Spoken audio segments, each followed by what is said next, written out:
Welcome, ladies and gentlemen. We're joining you once more on the desk for the Sido Path2Pro Combine 2025. My name is Cherry J, joined by Toki B. We got some fantastic games coming to you as we get right on into the action.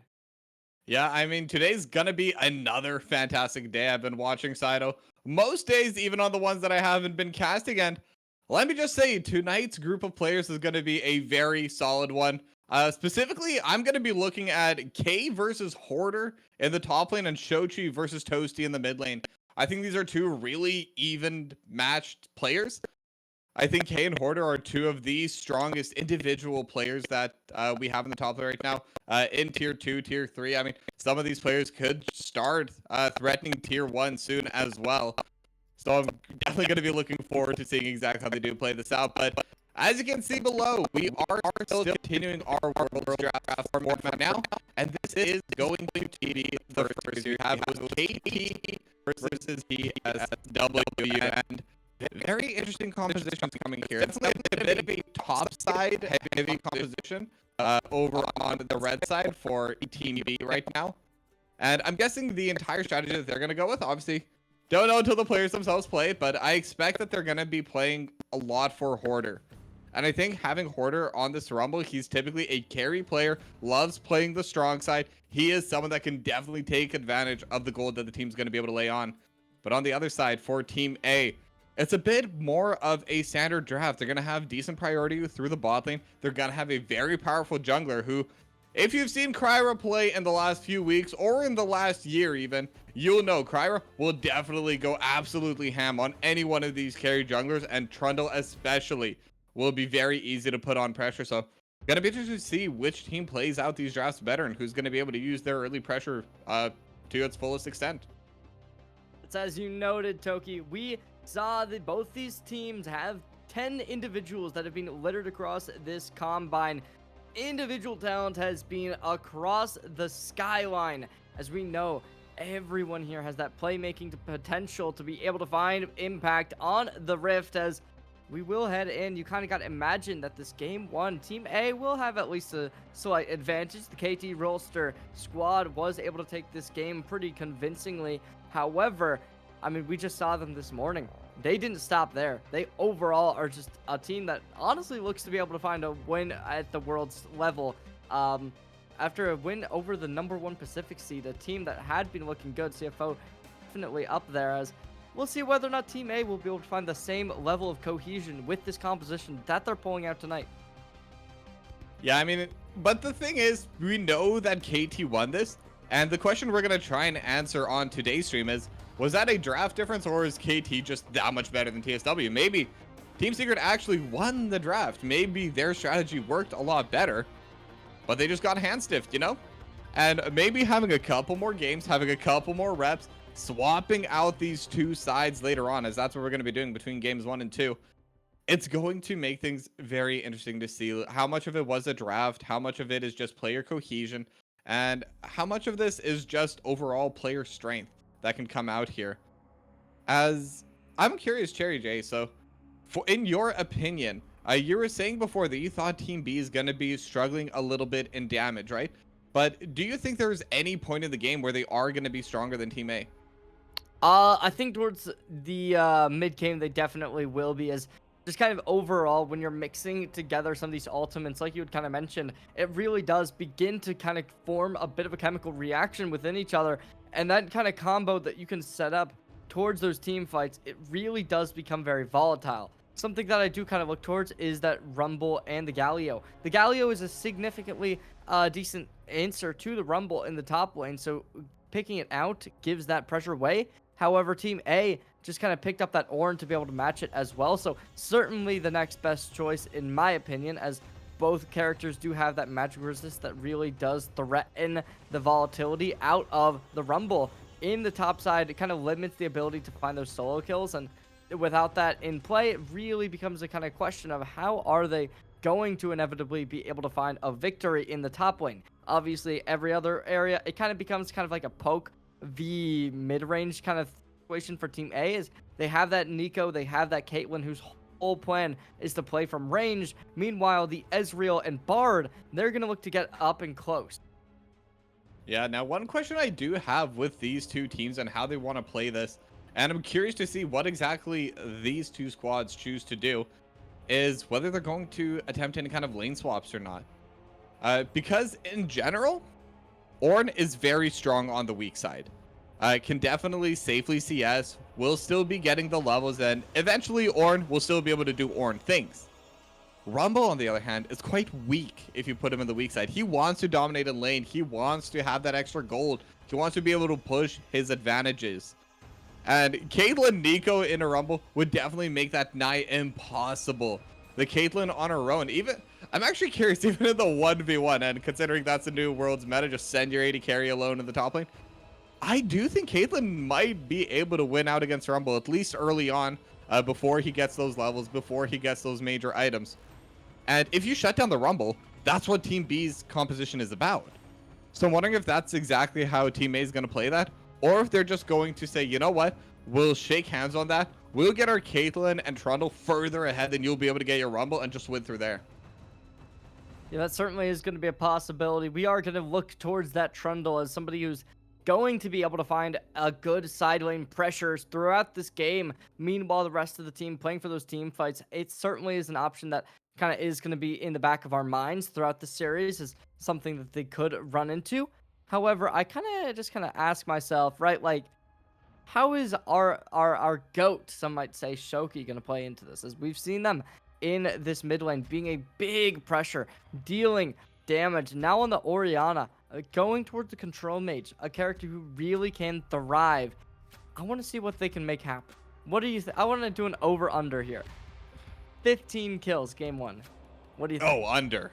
Under? Just Shochi, 15 kills? I think it's possible. No way. And I'll tell you why, because this isn't a lane that Shochi can easily dominate. This is definitely one where he can get ahead in CS, get first priority. But it is a Galio. Galio naturally becomes super tanky into mages. And while I do agree, Shochi, incredibly strong laner, incredibly strong player. And like you said, stylistically, loves that aggressive pressure, loves trying to zone people out. It's into Toasty. And Toasty Alex is also one of the strongest mid laners that ACL has to offer. So these two players definitely know each other's styles. Toasty has definitely played against Shochi many a time. And I also wouldn't be surprised if they've played this exact matchup, as we'll find out for sure very shortly, as we are now onto the Rift and getting into game number 1. Yeah, we are going to be heading on in as soon as we kind of look towards this.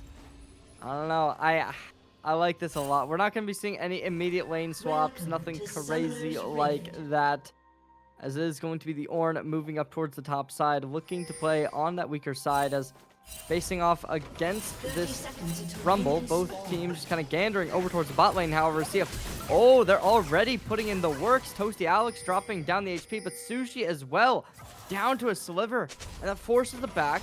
However, no kills means it was an early investment from Team B. They lose out on the information they would have liked to gather, and now they are going to have to play towards a little bit of an uninterrupted side. But as we look towards Hoarder, possibly to be taken down, no flash yet. They will inevitably go over the wall.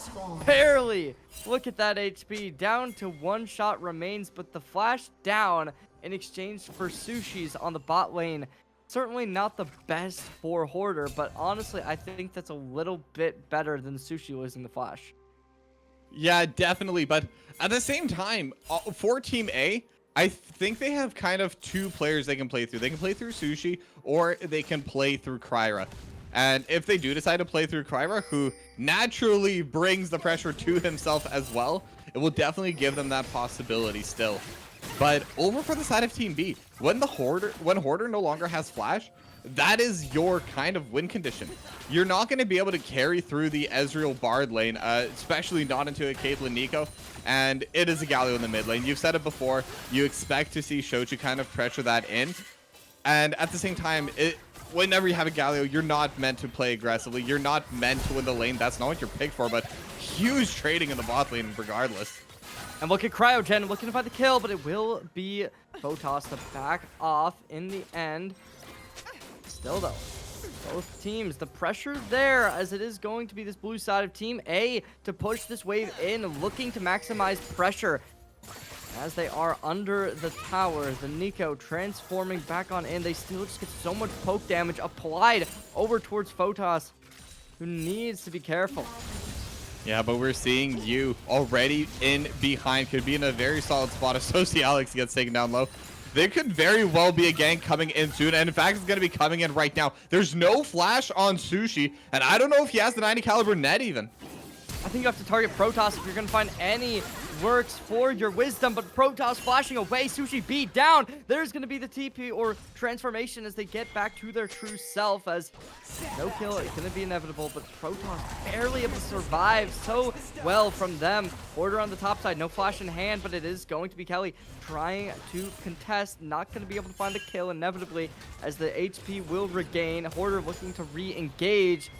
Still though, neither player on the top lane looking to find that kill, as Kelly is certainly not the most intrigued by it, as if they die, it's like, okay, yeah, now we're be feeding the Rumble, but if they find the kill, it doesn't really give them nearly as much impact, as the Rumble finds way more gold value than something like the Ornazut kind of mentioned during the draft. Yeah, and I think K is pretty happy with the way the lane's going right now. 25 to 14 CS. And this is with an even wave right now. This isn't even a stacked wave pushing into Hoarder. That'll even out part of it. Eventually, Hoarder will be able to take out this tank, though. As I say that, Cryer coming in on the top side. Look at the flash. Super invested from K, and they're going to find that kill. Hoarder down, as it will be this... Oh, Galio pushing through. Not going to find a lot, as it is still looking pretty even in the mid lane. Neither player going to find a whole ton of value, but that's kind of good for the Orianna, as the Galio in general is going to be super nice into this matchup. Look at the damage already being applied. The Ignite's going to be forced out. Mobility forcing the flash, as it's limiting Sushi's potential. But as they transform back towards the original Nico, there's going to be the journey of Polide. Oh, mobility. Not going to be going down there, but another very close trade. These two bot lanes, I always talk about the solo lanes as being the place to watch, but both of these sides are so aggressive.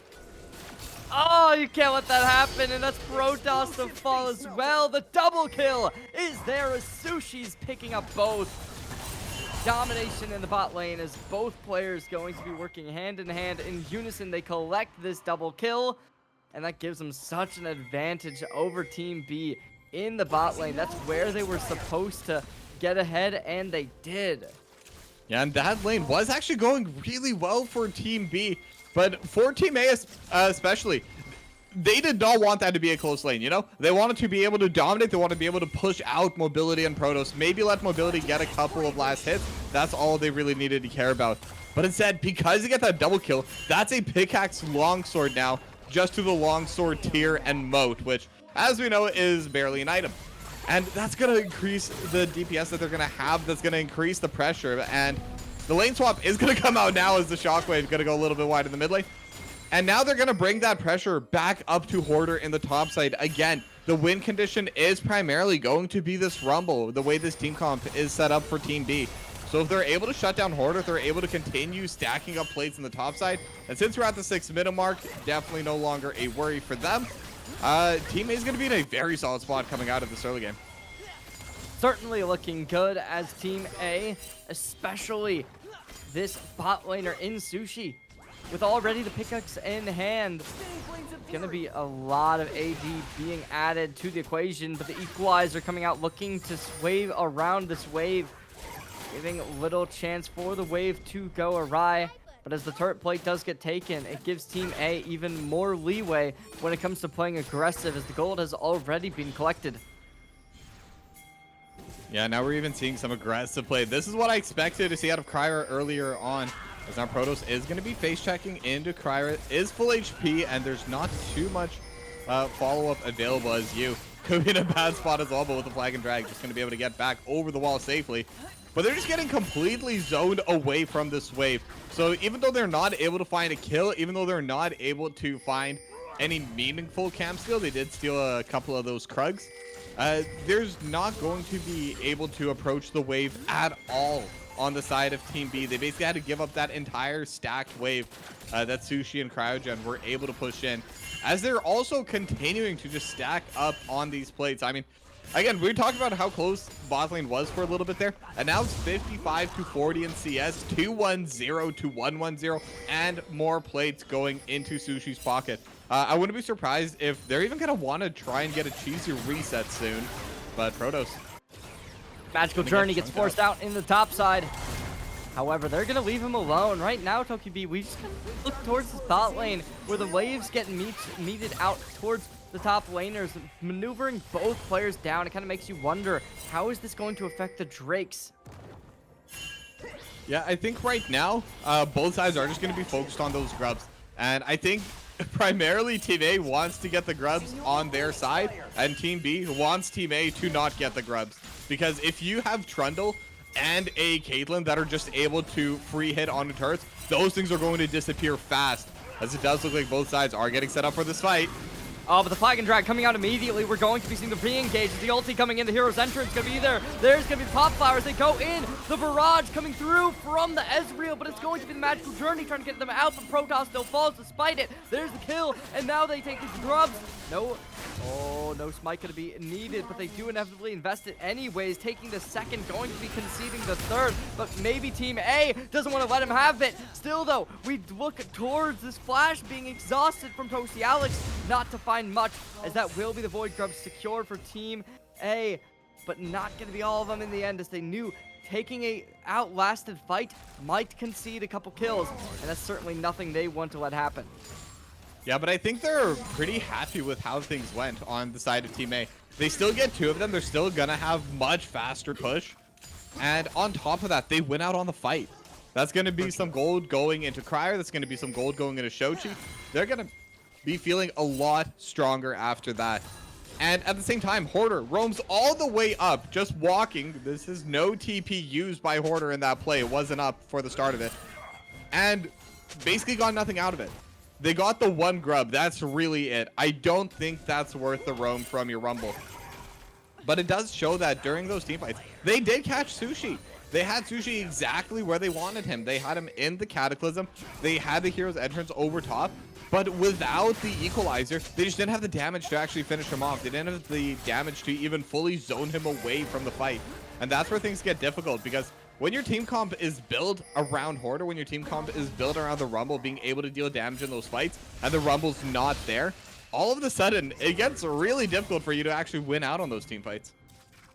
Very, very dicey, as you said, as with these two Void Grubs, it gives Team A that split push potential, especially going to allow Spider-Man to thrive in this rough situation that they have been placed in. And it seems as if they are going to leverage this advantage. Pop Fire comes on in as the Pop Blossom takes the kill. Inevitably, Sushi's going to be the one to pick it up. Unfortunately, for the Team B squad, going to be the Drake to convert, as nothing remains for them to be able to find an entrance into the pit.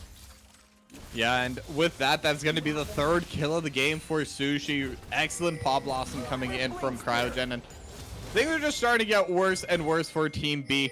And at this point, I believe that should be the completed collector, but a little bit of desyncing happening in the bot lane right now, as Sushi and Cryogen are resetting while Cryo was trying to go in for the steal. So, not sure if maybe Cryo just thought he could make that play happen on his own, or if they were calling for each other to kind of fill in.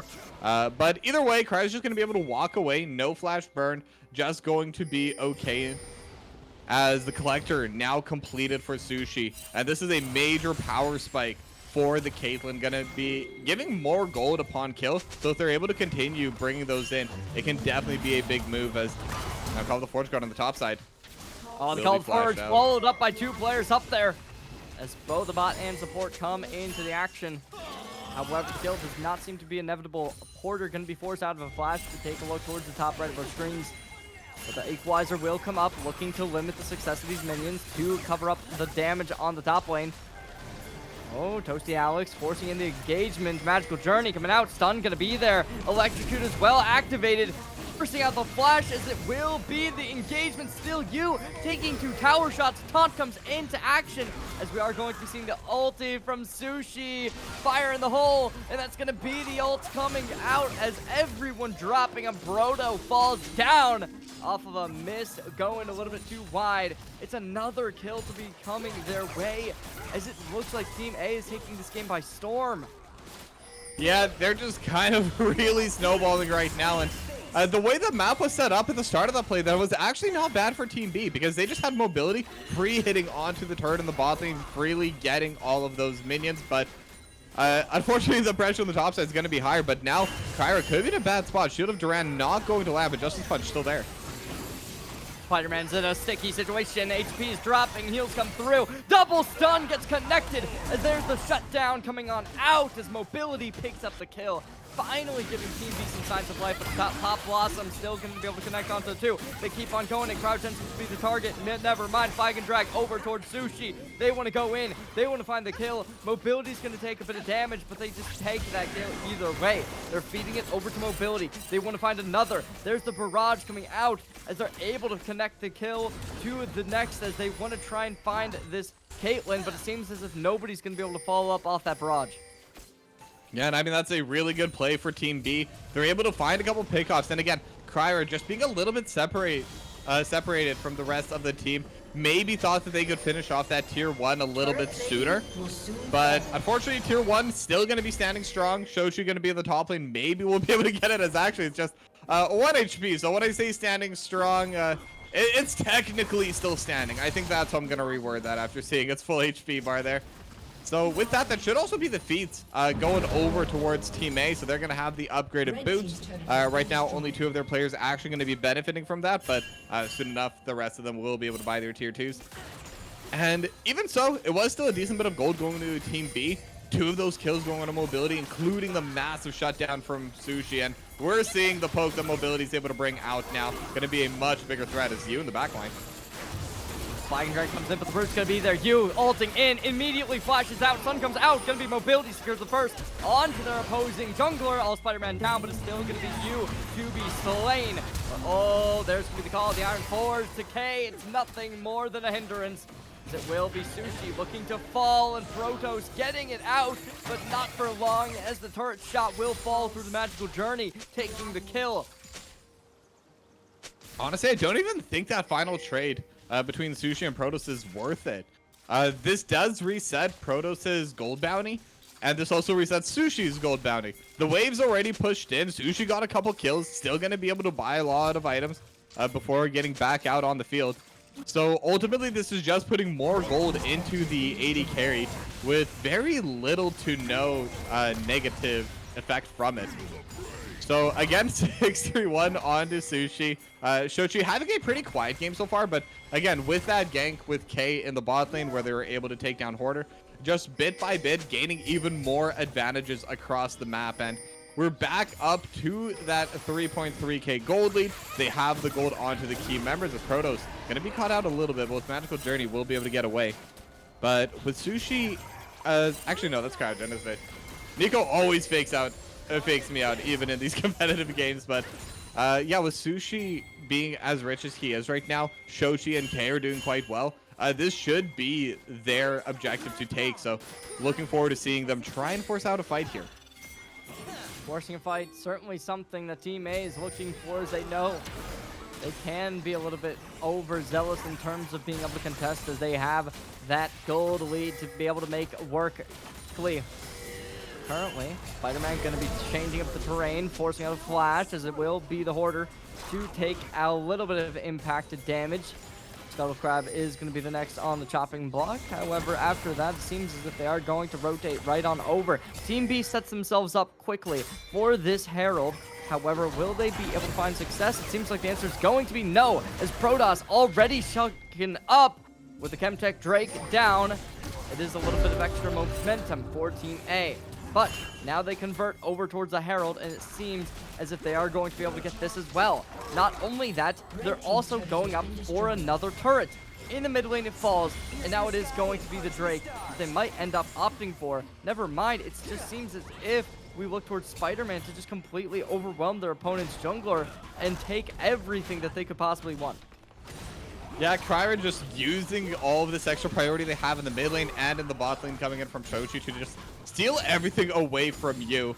And again, Cryer, typically a more aggressive player, typically a player that's going to be in your face the entire game. Hasn't really needed to on this Trundle, but we're seeing that coming out now in the CS advantage. Almost 30 CS over you right now. Absolutely massive gold lead. And especially in the jungle, whenever you steal the enemy's jungle camps, they can no longer get them, you know? It's not like in the other lanes, you're consistently getting all your minions, yes, but they'll still consistently get some of theirs. The jungle is free for all.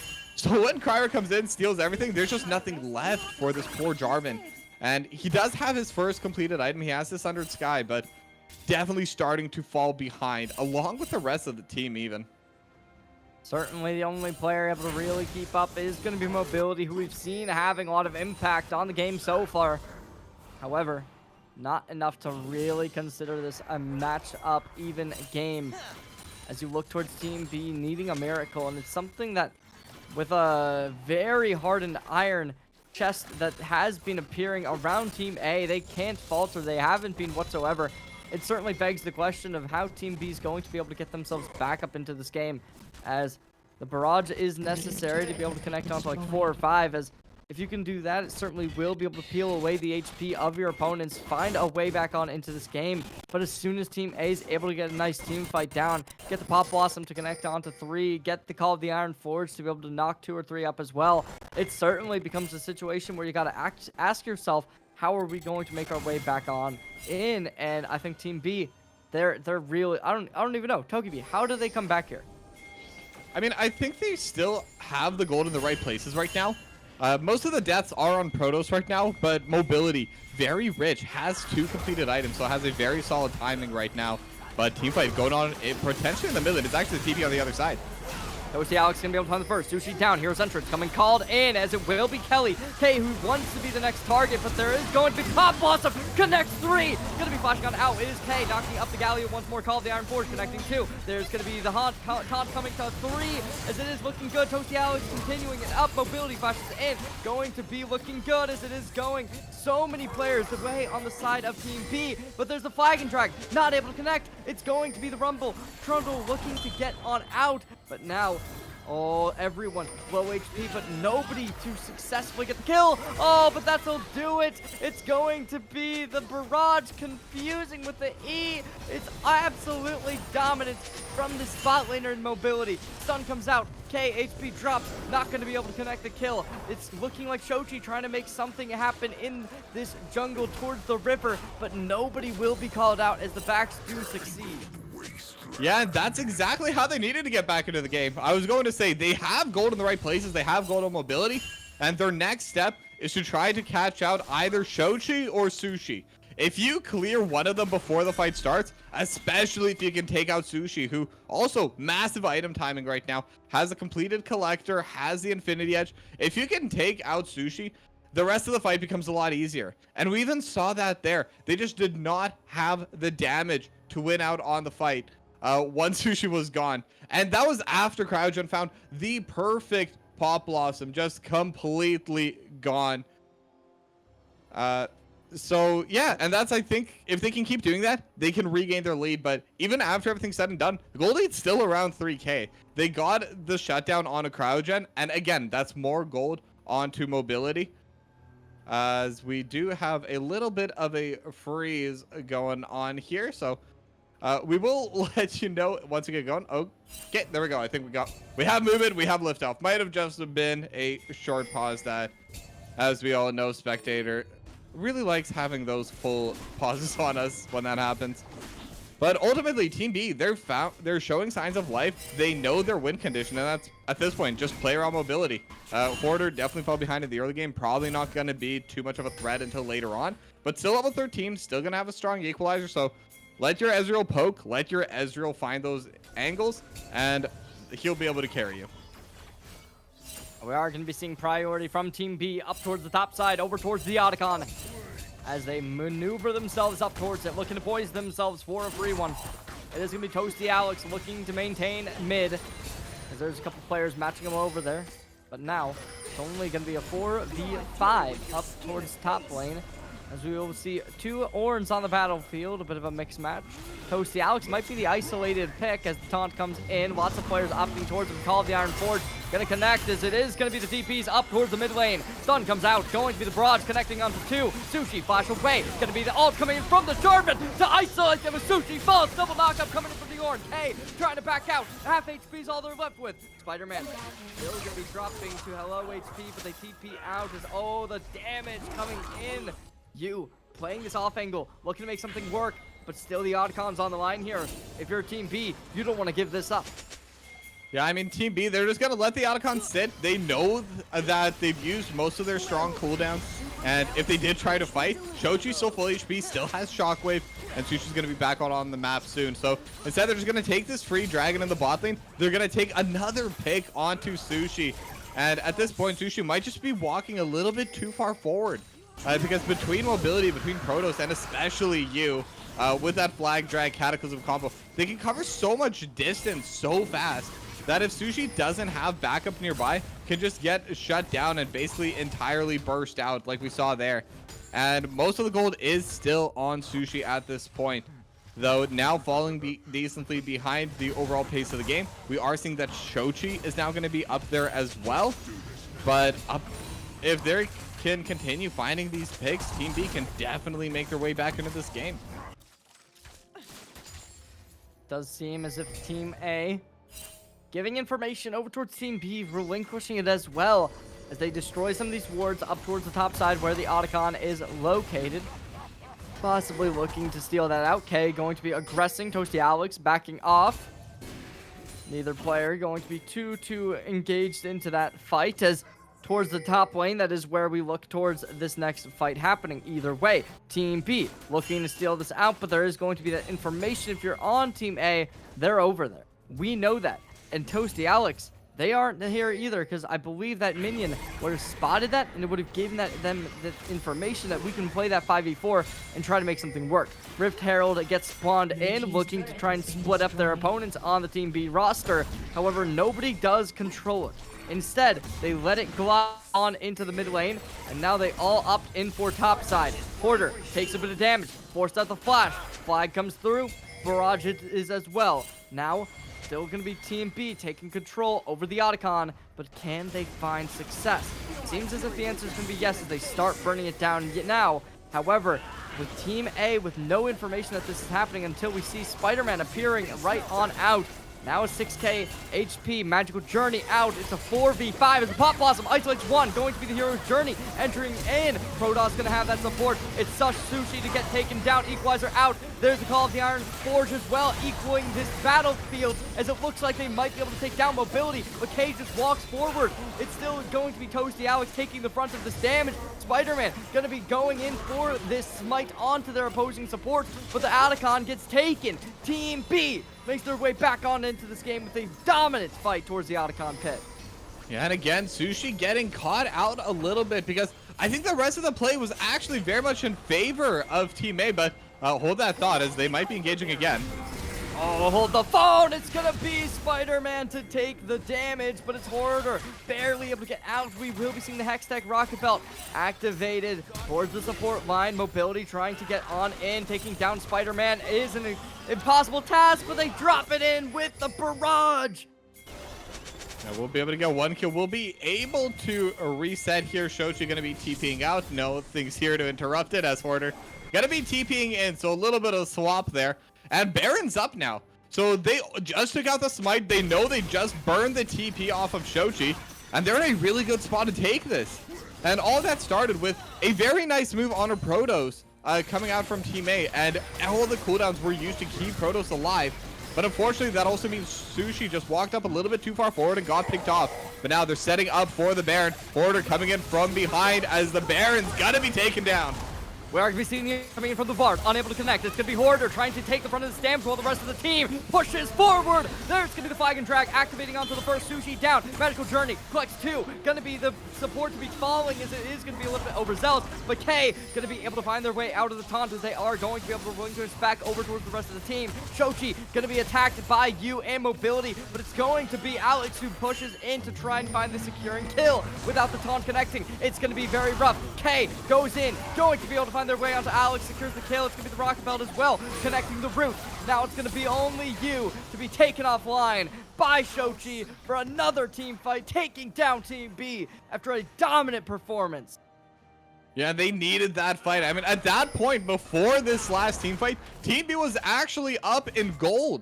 But they found 4 of the members with the Baron buffs in tow, and they're just going to be deleted off the map. It is just going to be Mobility, who still has that purple buff around him, and no one else. And with Dragon spawning in 30 seconds, they will be able to get themselves a little bit of mid prio with this. But even so, they don't have their tier 1 turret, and the tier 1 turret of Team A is still standing. So even though they can get this priority, they cannot push it too far back. And actually, with you and Toasty Alex still being down, it looks like CryoGen and Sushi just going to be able to retain this mid lane priority into mobility and just set up over the dragon. This should be another free one going over to Team A. Team A poised to be able to find even more success on this match. But as they are all poised in position, we look towards this Team B roster, finding their way over towards the mid lane, possibly looking to make something happen. Ooh. No steal for them, as the Broad barely able to get found before.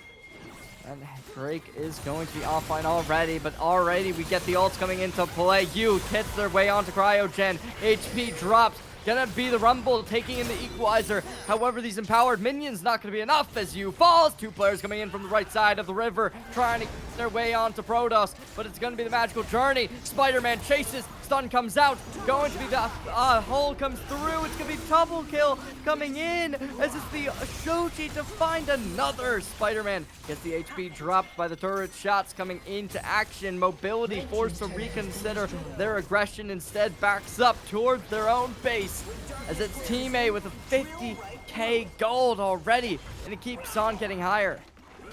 Yeah, I mean, another good team fight, and I think the crucial thing that time around, Team B, they found a great angle, they found a great engage, but it wasn't Sushi. They thought it was Sushi, but it was CryoGen. And CryoGen can tank up a lot more damage than Sushi can. Has that support item, can tank a decent amount, as Hero's Entrance actually just gonna get used there. That's a very long cooldown to have lost to just kind of try and save your top laner. And Hoarder will still be forced to flash after that, but going back to that previous fight, they burned everything on a CryoGen, and then Sushi, just with those traps set up with that 90 caliber net, was just able to burst out you entirely, and then was still able to follow up with even more damage over top Shochi as well. And there was just nothing to threaten the rest of Team A after that. There's now a couple TPs coming out of the tops, and they may have found Shochi. Definitely looks like Shochi going to be falling down as it's a 3v1, about to be a 5v1 up towards the top lane. And maybe they find Alex here. It does seem as if it is a possibility, but gandering around, they aren't able to connect in the end. Inevitably, it will be mobility to find the shutdown. They just keep feeding this player, and it is going to be a 7th kill already connecting to him. Yeah, that was an 1100 gold shutdown. 507 was Shochi's score right before that death there. So huge amounts of money going into the Ezreal. That's going to be basically half a legendary item coming through just from that one play, as Protoss once again going to be able to get away with the Magical Journey. But one thing we do need to note right now is we are starting to see some of those later game items starting to come through from Team A. They have the extra ornaments. They are going to be having those tier 3 boots as well. So bit by bit, their scaling is going to be evening out here, as Sushi could be getting targeted again and not going to be able to find it. Certainly seems as if Team A is on the brink of finding this win off of so much that they've been able to gather. Ults go a little bit wide. Magical Journey out, possibly to concede this engagement that they might be forced into, as is you to be pushed in very aggressively. Root comes in, going to be channeling and the taunt, but it's not going to be there, as hey takes a bit of aggression. You falls down as that Sushi to connect the kill. Pop Blossom out, able to find 2. Looking good, as it is going to be the double kill, as there's going to be Hoarder dropping in the Equalizer. Equalizer finding nothing. There's the Blast Cone, making sure that they can find their escape, and it is going to be a masterful one at that, until CryoGen comes in with the flash. Hero Journey connects onto 2. Taunt's gonna be there, but Toasty Alex goes golden. They want to try and make something happen, but it's not gonna be there. Sushi's gonna be able to find the burst. There is gonna be Spider-Man going to try and hold out on the opposite side, possibly going for a bit of a fight, but not just yet. But the heck, oh, the barrage almost connects, but it will be sidestep coming out. Yeah, and that's the issue, because your main fed player is mobility on the Ezreal. And don't get me wrong, Ezreal can do a decent amount of DPS, but most of it's going to be coming from range. It's not going to be up front. It just needs to be consistent poke after poke after poke. The main appeal of Ezreal is how long range he is and how safely he can deal that damage. But when the fight starts so fast, when they're able to just burst out you before the fight even truly begins, then all of a sudden mobility's damage is no longer enough, as they found more. Yu's going to be the first one to be attacked as they drop down to 1 HP. Equalizer comes out. Not going to be able to connect too heavily. Baron up. Both teams looking to need it as a necessity, but Protoss taking the initial damage. Certainly looking as if Team B having very little to be able to make happen, but it is going to be a fight towards the mid lane that will possibly decide the winner of this match, as we are 32 minutes in. A good team fight could wipe your opponents off the board, especially if you're Team A, when you've already reached your opponent's base. Yeah, but so far their base is still standing, as Kryra actually going to be pulling onto the Baron right now. It is 5v5. Sushi, though, on 3.5 items, deals a lot of damage to this Baron already at half HP. This is going to be a very risky play. They have the trap set up. Do they have the DPS to follow it, though? Well, seems like the answer is going to be no. Sushi finds the first. Going to be the Call of the Ironborn, connected with the Fire in the Hole, connecting into Alex, taking a double. It is going to be the Pop Blossom as well towards you. Overwhelmed and exhausted, Sushi takes another kill. And that will be Team A to find a free Baron pit. Yeah, and with that, that should just be Baron going over. They have no one to contest. They have no smite left, so gonna be a free objective for them, and the Dragon's up as well if they want to just go straight into that. And that's gonna be Infernal Soul for them. We've already been seeing exactly how much damage they have. We've been seeing how much burst they have when they're the first ones on the play. But they're gonna choose to reset. They're gonna build their items. That is gonna be a completed death cap, completed rapid fire cannon for Sushi. So these are some big items going their way right now. As Sushi started off strong, definitely fell off a bit in the mid game, but in typical Caitlyn fashion is scaling up, as now Hoarder could be getting caught out here. Hoarder, HP drop, stun comes in. There's the barrage activated. A flash from Hoarder. Going to be getting out of the engagement relatively quickly. Mobility, playing the back line. Trying to get the damage onto the opposing Orianna as the sun's going to connect from the opposing Bard. As there's the equalizer, going to be able to limit their succession. But there's the hero's journey from Alex, bringing in the U for the next. Pop Blossom able to connect onto 3. Toasty Alex dropping down the HP. Going to be the double kill coming in from the side of Sushi. But Mobility able to find another, as they will be able to limit their opposing support. Triple kill from Sushi, quadra kill from Sushi. Quadra. Looking to make the penta. Can they do it? As that's going to be the penta. And that'll be the Fire in the Hole to secure a penta kill for Team A. Coming into this first match of the night. Yeah, definitely fell off a little bit in the mid game, but we see the damage a late game Sushi can bring out on this Caitlyn. First pentakill that I've seen so far in this tournament. Not sure if there's been others, but they're just gonna walk in. They no longer need the soul. They won the fight, and they're gonna be able to take the Nexus for game number 1. Sushi puts the A in Team A as a A-class performance as being provided for us. And that will do it, as there is empowered minions gathering around, hoarding this Nexus. And that's going to be Team A finding game number 1 in this best of 3 series. But I gotta say, Team A, they had a massive lead in the early game, but Team B, they were able to bring back a good chunk of that. And part of it, definitely Sushi was mispositioning, but part of it also, Protoss and you especially, were finding such good angles on a Sushi. Basically made sure that this Caitlyn had no safe area on the map to stand. They just kept going over and over and over again, just trying to get this Caitlyn out, but all it takes is one fight where you're not able to get onto this Caitlyn, and all of a sudden, the tables fully turned. Sushi was just able to bring out so much DPS. Still second highest amount of damage in the game. Obviously only behind Mobility, who again had a fantastic game. Ezreal's damage is still a little bit inflated, but by all means had a pretty flawless performance on the Ezreal. Just unfortunately they were a little bit too behind in other roles, but a very close game, and I'm very curious what's going to happen once these two teams do swap sides. So I brought up that I thought that Shoki might be having a crazy good performance on the Ezreal with a 15 kill. I mean, they had a 22 KDA. Does that count for anything? I don't know. I mean, okay. Something. It definitely counts for something, and I definitely did not disagree. I think Shochi could have had an amazing performance, and 6-1-16, those shockwaves every single time, they either hit multiple people or force flashes. I didn't see a single missed shockwave, and every single one set up the team. But 15 kills in a single game, the fact that Sushi got that is ridiculous. That is insane in this tier of competitive play. But, I mean, it definitely counts for something. Shochi had an amazing game too, just so much damage, almost doubling that of Toasty Alex, which granted, Galio not really meant to be the damage dealer. But even so, just those shockwaves, finding the right targets, those command protects, keeping the team alive, bought enough time for Cryogen to get that Pop Blossom in that final fight. I mean, Not too much else I can say. I'm just gonna keep glazing Shochi if you don't cut me off here. I I don't know. I think Sushi might just be the best player that we've seen at this combine so far. I mean, 18, like 7 deaths, yes, that's a lot. On Caitlyn, maybe is too many, but 18 kills in a 35-minute game, that's absurd. I mean, you shouldn't be allowed to have more kills than your entire team combined. And I mean, for mobility, it did feel like the rest of the team was kind of allowing them to get some of those kills. It didn't really feel like that. Well, actually, no. At the last kill of the Penta, it did definitely feel like that. But at least the majority of the game, it did not feel like they were getting fed those kills. It felt like they were mechanically just better their opponents and take advantage of every mishap that they were given. So, agree and disagree. So, Sushi, and don't get me wrong, I'm a huge Sushi fan. This is a player I've had my eyes on for literally years at this point.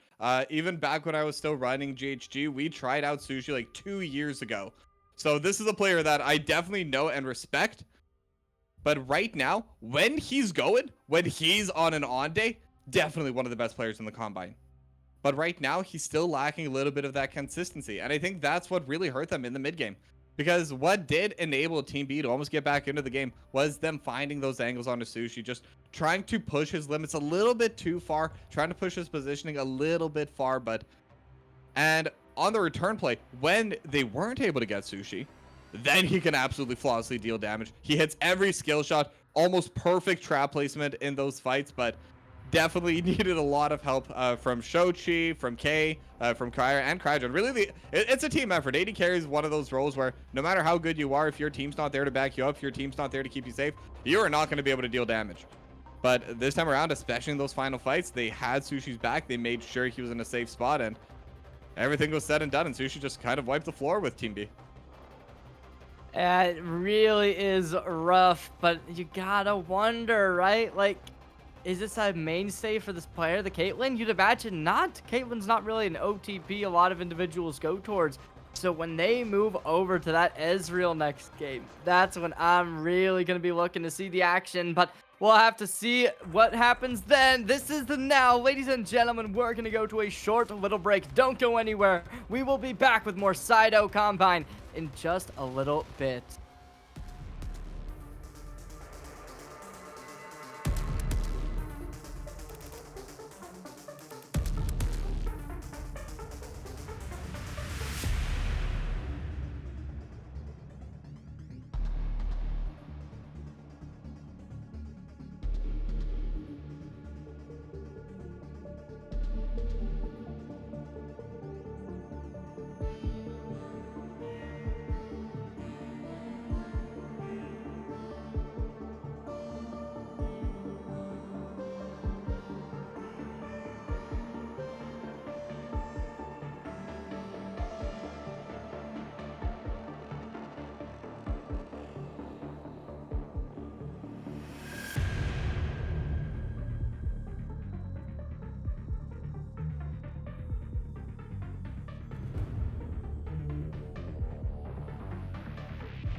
Welcome back, ladies and gentlemen. We report once more with the Saito Path to Pro Combine. My name is Cherry J, joined once more on the desk by Toki B. We got the side swapping for game number 2. We will see whether or not the side A will be able to keep up that same level of dominance that they displayed game 1. Whether or not side B will be able to respond in kind. But we'll just have to wait and see. As we know, as of now, Toki, Sushi, a crazy player to look out for sure. I mean, definitely, this bot lane is such a solid spot in general. I mean, mobility, definitely been one of the main performers coming in from the AD role, alongside Shogo. I think those two are kind of the ones that have the best performances so far across all these different combines. A little bit surprised to see Saja and Sushi being a little bit below there, but They're still definitely solid players. I mean, like I always say every single time, there are no bad players in this combine. Everyone here is extraordinary. They just sometimes look worse compared to each other. That's the worst case that I can really sum up for these. But again, it's going to be a close matchup, and it is going to be swapped out. Now, I know that both Sushi and Mobility are very big Ezreal players. Sushi, especially in that game where he did sub in for Near Airport, had a phenomenal showing on that Ezreal. So this is a champion that he is kind of known for, but so is Mobility. So it's really going to depend how much can Mobility do on this Caitlyn with Protoss on this Nico as well, because ultimately it should be a matchup favoring Team B this time around. The Caitlyn and Nico should always be winning out here. But Cryogen going to be on the Bard this time around. Now, as a lot of us do know, he really likes those roaming supports. Now, primarily, he will still be doing it off Rakan, Alistar. He really likes those two, but Bard is one that he can definitely play, and it's one that really enables that roaming style.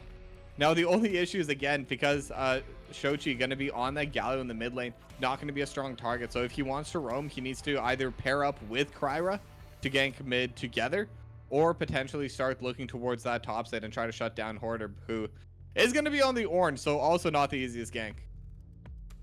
Yeah, certainly not going to be too easy to type in those top lanes and say, we're pushing your lane, help me out, as both pretty tanky individuals. You got to give them credit where credit is due. But towards that bot lane, that's going to be where this does get really pivotal. It is, as you said, these bot laners, they're experienced, especially in that Ezreal champion. So I'm looking forward to seeing what is going to inevitably become of that. And beyond that, I don't know, Team A, they've just looked really, really good so far this game. Now they're coming on to a new composition. We'll see what they can change it up. But honestly, I don't expect much to change, as they were playing out of their minds last game. I mean, I actually expect a decent amount of change here, if I can be honest here. Because Really? I do think the team comp for Team B is a bit easier to execute, just because they do have a lot more avenues of pressure. They have naturally winning jungle and bot lane to start the game. Ornn can kind of tank the pressure, no problem. Orianna can be pushed in some matchups, not into the Galio. She's always going to be safely farming, and kind of like we saw in the previous game where Shochi was on the Orianna, just free farming the whole game, didn't really do much, and then boom, comes out of the lane phase, has 2 completed items, and just keeps landing those massive shockwaves across everyone. So it is going to be a much more difficult to execute composition for Team A. It is definitely doable. Don't get me wrong. I'm not trying to bring them down. I'm just saying I do expect this to be a pretty close game. It definitely can be. I mean, we've seen these players putting up a great performance. We've seen the cohesion being thrown together. We kind of noted, especially towards our team fights. We kind of take a look towards Void Grubs in the last game. They were good. We saw Team B being able to put up quite a performance against their opposition despite being down gold, and they were able to secure one of the 3 Void Grubs, and that was kind of something that was a necessity for them, as the opposing Trundle was really looking to take that down. Now, we kind of look towards where this game did come from last time. Before, on the red side, we looked towards Team B with a very fast, aggressive push down bot lane. This time it won't be the case, and we actually are going to be seeing some pings across the map. Maybe we will be seeing an early scuffle towards the top side of this jungle, as a lot of individuals from Team A are going to be maneuvering over here. Yeah, and I think in general, Team A definitely going to be stronger in the level 1, so that's why we're kind of seeing Team B just letting them walk in. You want to get your wards down, that's great, be our guest. But surprisingly enough, they actually haven't put down any wards quite yet. Kryra is the only one that's still in the area to maybe throw one down later, as we did, I believe, have a ward thrown down in this bottom side. I'm not sure if it's been cleared yet. I suspect it is near where Shochi is, but no, it's actually going to be here in this brush in the bottom lane. I was staring at the minimap, not even staring at what's in front of me. But overall, they will know where both of these junglers are starting, because Kryra and you were able to scout each other out in the top side. They will both be going towards the bottom lane. And I think this is going to be interesting. Kryra could always skip a camp. This is something we do see often on J4s, just kind of go straight from red into a mid lane gank, or red Krugs into top lane. Like, there's a lot of different tempo breaks you can do on this Jarvan the 4th. But we'll see if he does go through anything. I do suspect they're just going to be farming this out and maybe look for a play in the bot lane later. And we look towards all of these individuals as these masterclass performers who have been able to show themselves at the top level as players who are able to keep the tempo high and find success off of it. But as we take a look, Team B taking an aggressive stance, both the Caitlyn and the Nico pushing this wave on in. Every other wave state within this match has been a little bit equalized as we are 2 minutes in. It still is left to shift. However, you got to give credit towards Team B for being able to put up such a strong performance off the start of this game. Yeah, and that's just how the matchup naturally goes, typically. You will always be able to get this first prio. That's why I picked this Caitlyn. Nico has decently heavy trading in the bot side, but Sushi and Cryogen definitely going to be on the losing end of that. But Sushi's still getting the last hits, and I think that's all you really care about as the Ezreal in this matchup. As long as you're still able to farm, as long as you don't take too much damage onto your turret in the early phases, you are happy. Because eventually Sushi's just going to be in a position to stack up his tier. We'll be able to get that going. And the 2 item spike is faster from the Ezreal, and that can be where Sushi starts looking to assert his dominance.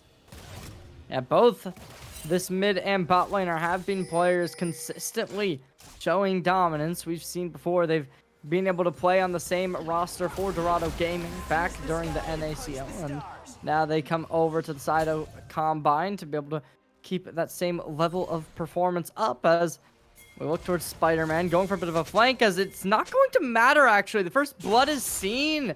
The opposing Galley of Shoki going to be down and even relinquishing a flash along with it. Spider-Man now trying to get out with their life, and with you coming in, the speed isn't there. But oh, the TP will be. I think that might possibly give Team A a bit of a disadvantage for sure as the forced TP. Oh, they don't really capitalize on it too heavily. They imagine that their opponents are waiting in the nearby bushes to be able to peek out, find success. But I think that might be a bit of a misplay. I think you could probably pop a head right there. No, there's no chance. Toasty Alex completely out of mana, has no abilities left.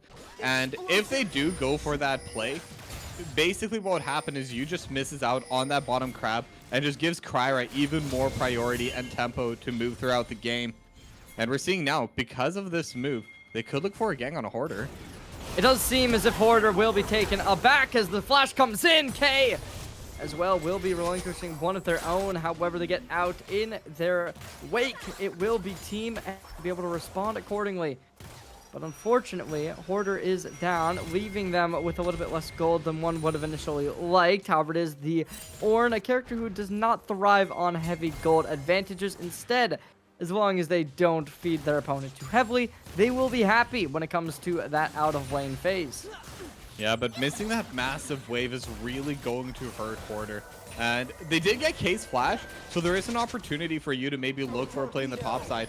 But having K be ahead, having K have the gold, have the experience, already has the tier 2 boots, which just enables him to trade more aggressively into Hoarder.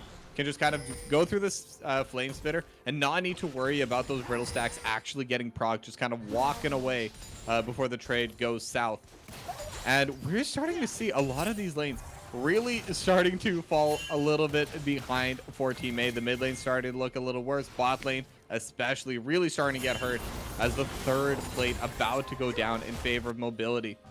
But like we said before, before our first game even, the draft on Team A is going to be trying to play around the Rumble. And right now, the Rumble is ahead. The Rumble has the gold and has the priority.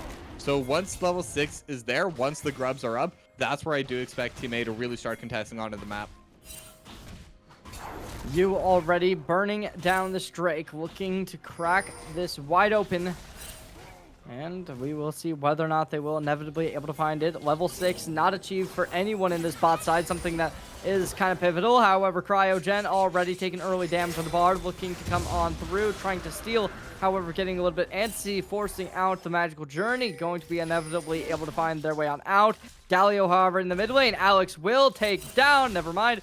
They are barely escaping with their life, but as Spider-Man comes into the action, there's going to be the shockwave available for Alex, and maybe they will invest it. However, with the hero's entrance appearing, there's no shockwave in sight. Instead, they fall, and Team B takes a bit of a disadvantage once more, able to take down this dash, but it's the flash into the opposing Shoki, finding the kill. And that'll do it. Another advantage given over for Team A. Yeah, Shoji just feeling so confident, going back in with the hero's entrance on almost no HP at all, but bot lane, super heavy trading as Cryogen might be going down, and final auto will come in for Protoss there. Game starting to get chaotic. Ah, that's not good whatsoever. Toki B, you allow these players to get these advantages. It is going to be a trade for a trade, a blow for a blow, so certainly not the biggest disadvantage if you're on either side, but it looks as if the Spider-Man is going to be a massive contender this game to be able to just play it to their heart's content. Sushi's been having a little bit of a slower paced game. They're CSing really, really well, up to 57 already. But a 0-0-0 scoreline, certainly a more unconventional route compared to what we would have expected from that last game. With an 18-7 scoreline, you really do see this player, somebody who gets proactive in each and every fight. Yeah, I think with this matchup, though, it's impossible to go aggressive early on the Ezreal. The fact that they did have that trade where they went barrier for barrier, that's already really good for Sushi. Being able to pull back the amount of aggression that the Caitlyn can provide is really big. It's going to buy a little bit of space for Sushi. It's going to let him farm a little bit safer. But now instead, let's focus our attention up to this top side onto the grubs. Level 6 is there for Protoss, and everyone is there except for Hoarder, who does not have TP. But looks like they're just going to take the one grub on Team A and give everything else up. It's going to be the grubs converting for Team B as they do relinquish one. That's about all, though. The Pop Blossom coming into action, finds two, connects. It will be mobility to try and find the kill, but the is there in its wake. Flash out. Both players going to be stunned up, going golden. The equalizer comes out on top of it as they get out of that invulnerable state. Clone looking to connect, not able to, instead takes the tower shot and disappears. Yeah, but not able to find any kill. They're not even burning any of the flashes, actually. That definitely is going to help a lot for Team A. And the equalizer is just going to clear everything out. And now, bit by bit, they've actually amassed themselves a gold lead. And I'm actually a little bit surprised by that. It's only one kill up, but they have a massive CS. Yeah, okay, I was just going to have to swap over to gold. And yeah, it looks like most of this is just on the top side. K obviously performing incredibly well into Hoarder, as Shoshu just going to be able to just punch outside of that. As now Hoarder looking for a play. Oh, able to knock one out. Brute comes in. Protoss finds a kill. Able to equalize 3-3 in the kill. It's going to be the magical journey. Not needed. And instead, Spider-Man in the bush. You going to be right on the outside. Not going to go for the face check. Instead, it's going to be Galio up towards the mid lane. Possibly going to inevitably walk in. Never mind. Waves gets cleared. And it leaves this in a pretty equalized spot for both teams. The Thrusters looking to try and play that passive game once more. Drakes aren't up. They have nothing to really take team fights for. Yeah, but mobility is still going to continue trying to push out this bottom lane, as the Caitlyn's do. And with the extra grubs, they do have two as well. Shipping a big spot is now you. Spider-Man collapsing in with Hero's entrance appearing, and that's going to be you, Slain immensely powerful with these ult combos. That'll do it. Team A takes the advantage once more with a 800 gold lead, something like that. I can do math. It's not much. It's nothing to really scoff at, however, especially when we're in this early game phase. Getting these items up and at them, it's certainly something that will be pivotal, and it will deteriorate on your opponents if you can get that advantage, as we kind of see that's already been the case with the Sundered Sky built up for the Jarvan compared to their opponent trying to get out that Triforce, but so far, no real success. Spider-Man going to be appearing onto Protoss, going to try and find something, but it's you to appear to play it to a 2v1, making sure that they will be able to find success in their own jungle. Yeah, Protoss just in the right spot at the right time will be able to keep Cryer away from stealing this red buff. But one thing, they did have a solid combo pairing up with that Hero's entrance with the Cataclysm. But now the dragon is up, and that combo is going to be down for a while. Hero's entrance is a very, very long cooldown. Probably not going to be up for around another minute. So if they want to make one of these plays happen, they have to make it happen without this Galio having the ability to join the fight whenever. And they actually are spotted on a ward. Very nice ward onto that Banana Breach's Cryogen. We're not going to talk about that magical journey. It was a ton of fun going through there, but with the current map state, it does seem like this should just be a free Drake going over for Team B, but Kryra is on a ward. Oh, looking good as we are going to be seeing the Drake falling down. HP getting brought to a bit of a sliver of its former self. Double players going golden. Going to be Protoss first to be hit by the stack. Baton's going to be able to connect with the airborne. Equalizer onto him. Protoss down. It leaves you in a bad situation, forcing out the flash, going aggressive. It will be Galio to have to body block this fire in the hole. And that will be a shot on target, missed by its marks, as it will be an overlap from the opposing Galio to keep their teammates alive. Cryogen stays in the field. Yeah, but everything's said and done. It is going to be the Dragon going over to Team A. And they do get a kill, but it's only the one. So ultimately, with the 2 plates getting traded off on the top side, the gold-wise, we're about even, everything said and done. But the extra Dragon's definitely going to be helping out for Team A. As now just taking a quick look over at the items. We're even seeing a TP coming out in towards this middle lane. It's just going to be Toasty Alex trying to get into that mid lane a little bit quicker. We're starting to have our first items come out on board, and Toasty Alex is going to go with the Blackfire Torch, and we can see how much damage that poke can start dealing. It's not going to be the Roa, it's not going to be the Seraph's Embrace that we do see sometimes from these Oriannas. This is going to be a damage dealer once they get a couple more items. Magical Journey into the fray. They want to get you down. They want to limit their success, and they'll be able to do just that. As the Equalizer coming on in, it's going to be the Ignite as well to be able to deal the damage, put them in a bit of a tricky situation. And we'll be able to figure out all of their problems. It is going to be an equalized state once more. However, with a bit of an engagement possibly to be becoming in the top lane, certainly something the Team A is going to be looking to try and get ASAP as Sushi. They want to be able to find that kills that they have been granted in the previous game. Following up this time, we'll see what they can get. And right now, we're actually seeing Hoarder pressuring very heavily into this bot tier 1. Obviously, most of that was done by Mobility and Protoss before Hoarder swapped down to the bottom lane, but could definitely be an opportunity for the first turret of the game. And since the Feats of Warfare did go over to Team A, could be well, it is a must-have for Team B if they want to be able to get those upgraded boots. As now over on the top side, they could be looking for a play. Hero's Entrance is back off cooldown, same with Cataclysm. And it looks like Mobility might be the target, but do they have the damage behind them? Seeing Spider-Man appearing in the wake. It is Toasty Alex as well, going to be having a little bit of an appearance towards the Galio. Now they are going to have to make some kind of way around if they want to be able to get this level back, as they are currently down 1. Still going to be a little bit before they are in that equalized state that they are looking for. We know Shoki, a strong individual, to say the least. We've known before. Oh, there's going to be the engagement! All 3 players collapsing, but it's going to be the turret to just limit that success completely as Cryogen keeps collecting turret shots. It's going to be the Magical Journey activated. The U trying to follow up. Not going to be the follow-up available, as it is going to be you just wasting their time. It's going to be a bad spot for them, but it seems as if they might just pivot onto the Herald to make a play off of so many people engaging onto the mid lane. They know backs are going to be in the front. Yeah, and they also know that Kryra just took so much damage trying to escape from that tier 1 turret. Definitely not in a position to contest, but they could still look for Mobility. But now Krydra might be getting caught out, or K instead.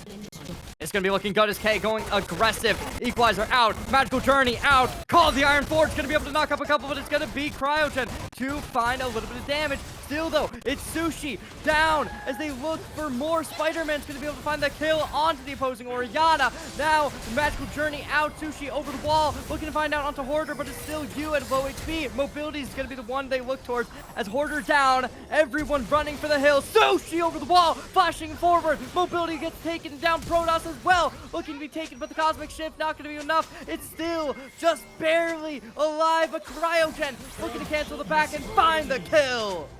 And it's an ace kind of coming out of nowhere for Team A. And just like that, they have themselves their 3K gold lead. They should be able to take this Herald for themselves.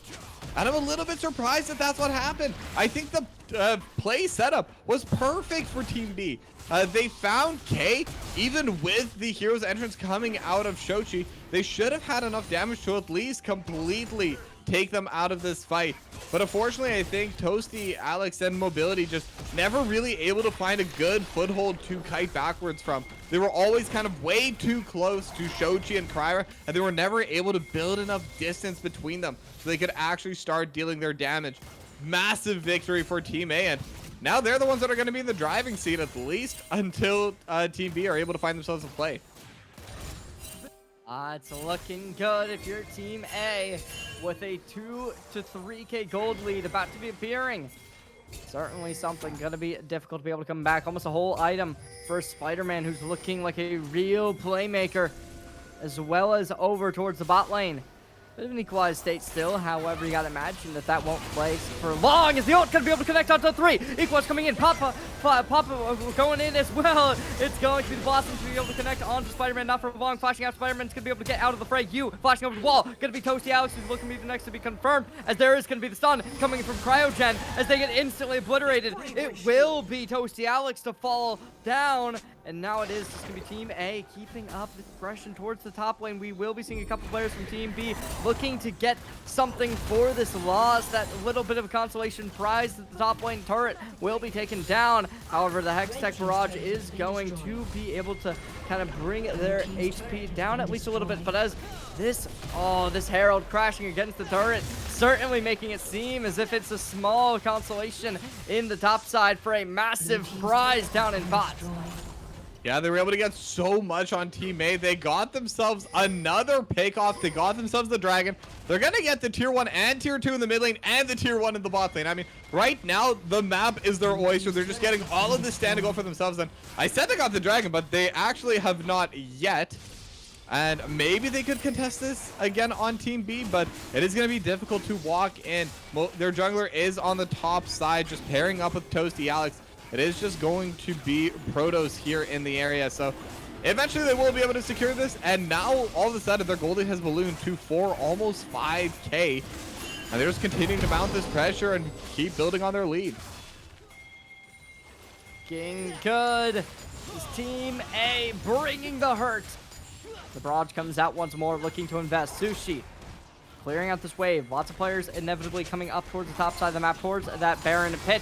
There's the ult coming in from the opposing Jarvan. Hero's Journey to follow up. You going to be able to get out in time, but it's still going to be 2 players knocked up. Engagement from the opposing Galio. Looking to get some damage. It's everyone just completely flailing these abilities right into him. And that will be Shoki taken offline. As despite the items, they still aren't able to find success. The rest of the team just unable to follow up with that pursuit. Yeah, and that's a big play that they needed to have happen on Team B. It's going to give Toasty Alex a bit more gold, as now he could be in a bad spot trading right now versus Kryra, but the rest of Team A are going to be collapsing, so maybe Toasty can get a kill back, but we'll definitely be going down here. Bit of damage coming in. Sushi's able to find the first. They want to be able to get more, but it's nobody else to find. And that will do it. Both mid laners down for the count, having that gray screen, but not for long. Yeah, now with that, they are going to be able to... well, they're not going to be able to get too much extra priority after that, but Sushi 4-1-3, and kind of like in the previous game, getting gifted over a decent amount of kills. Already at that 2-item power spike that the Ezreal needs before he gets fully online. Once that turns into the Manamune, that's going to be one of the biggest power spikes of the game for Sushi. And they're even pinging onto the Otacon right now. I don't know if they're planning on starting it quite yet, but they definitely want to get vision control. And look at the amount of pink wards and just wards overall we're seeing in that line. 2 in the Dragon Pit, 1 in the brush just above. They have full vision control in a perfect line, and they're just going to start pulling it. This is usually a very difficult objective to take, but no one can get anywhere near it. They're going to get the blue trigger, but it might be too late. Oh, the engagement about to be coming in, but it is going to be the Otacon taken down by Team A, as they are going to be able to go for the Pop Blossom. Double players hit by the root. It's K down for the count as there are HP dropping. Call unfortunately able to find them down. It's going to be the trade for the opposing Cryogen, but still they go in, as now it's going to be the the hero's entrance collecting damage. 2 players knocked up. Hoarder down HP. Mobility going to be unmobile as they hit that gray screen sooner rather than later. The double kill comes in as Shoki Toki connecting the kill, and that'll do it. Sushi finds the 4th. It's all up to Alex, but he gets knocked up in their stead. Cryogen pushing forward, but the knock down from the turret, but the Cosmic Shift takes the kill. And that will be a team fight for Team A once more, hitting those gray screens. Yeah, now the gold lead actually dropping a little bit after that play, though, with Sushi taking out this turret. Overall, it's going to be even. But they got themselves the Otacon. They got themselves even more gold onto Sushi and Shochi especially. Huge angles coming out in that fight. Perfectly zoning out mobility at the start with a Justice Punch, making sure you could never really deal damage to anyone that mattered. And from then on, it was just a very clean fight for them. And I gotta say, being able to fight evenly and then getting ahead after tanking the Otacon for a while, even if they didn't take too much damage from it, just the magic resistant armor reductions that you get from the Otacon make it so difficult to play forward. With a perfect red carpet from K, with everyone else performing their duties perfectly in the team fight, it was just a matter of how hard they win. But we do seem to be seeing another engagement coming in sooner rather than later, as the top lane going to be the turret to be shut down by K. Able to find that down. Extra gold goes their way. Hoarder still leveled down over their opponent. Unfortunately, K just has so much in the tank with over 30 CS gold, 36 leads, sorry, at this point. It certainly looks as if they are going to be a player that you really are going to be looking towards in these future fights.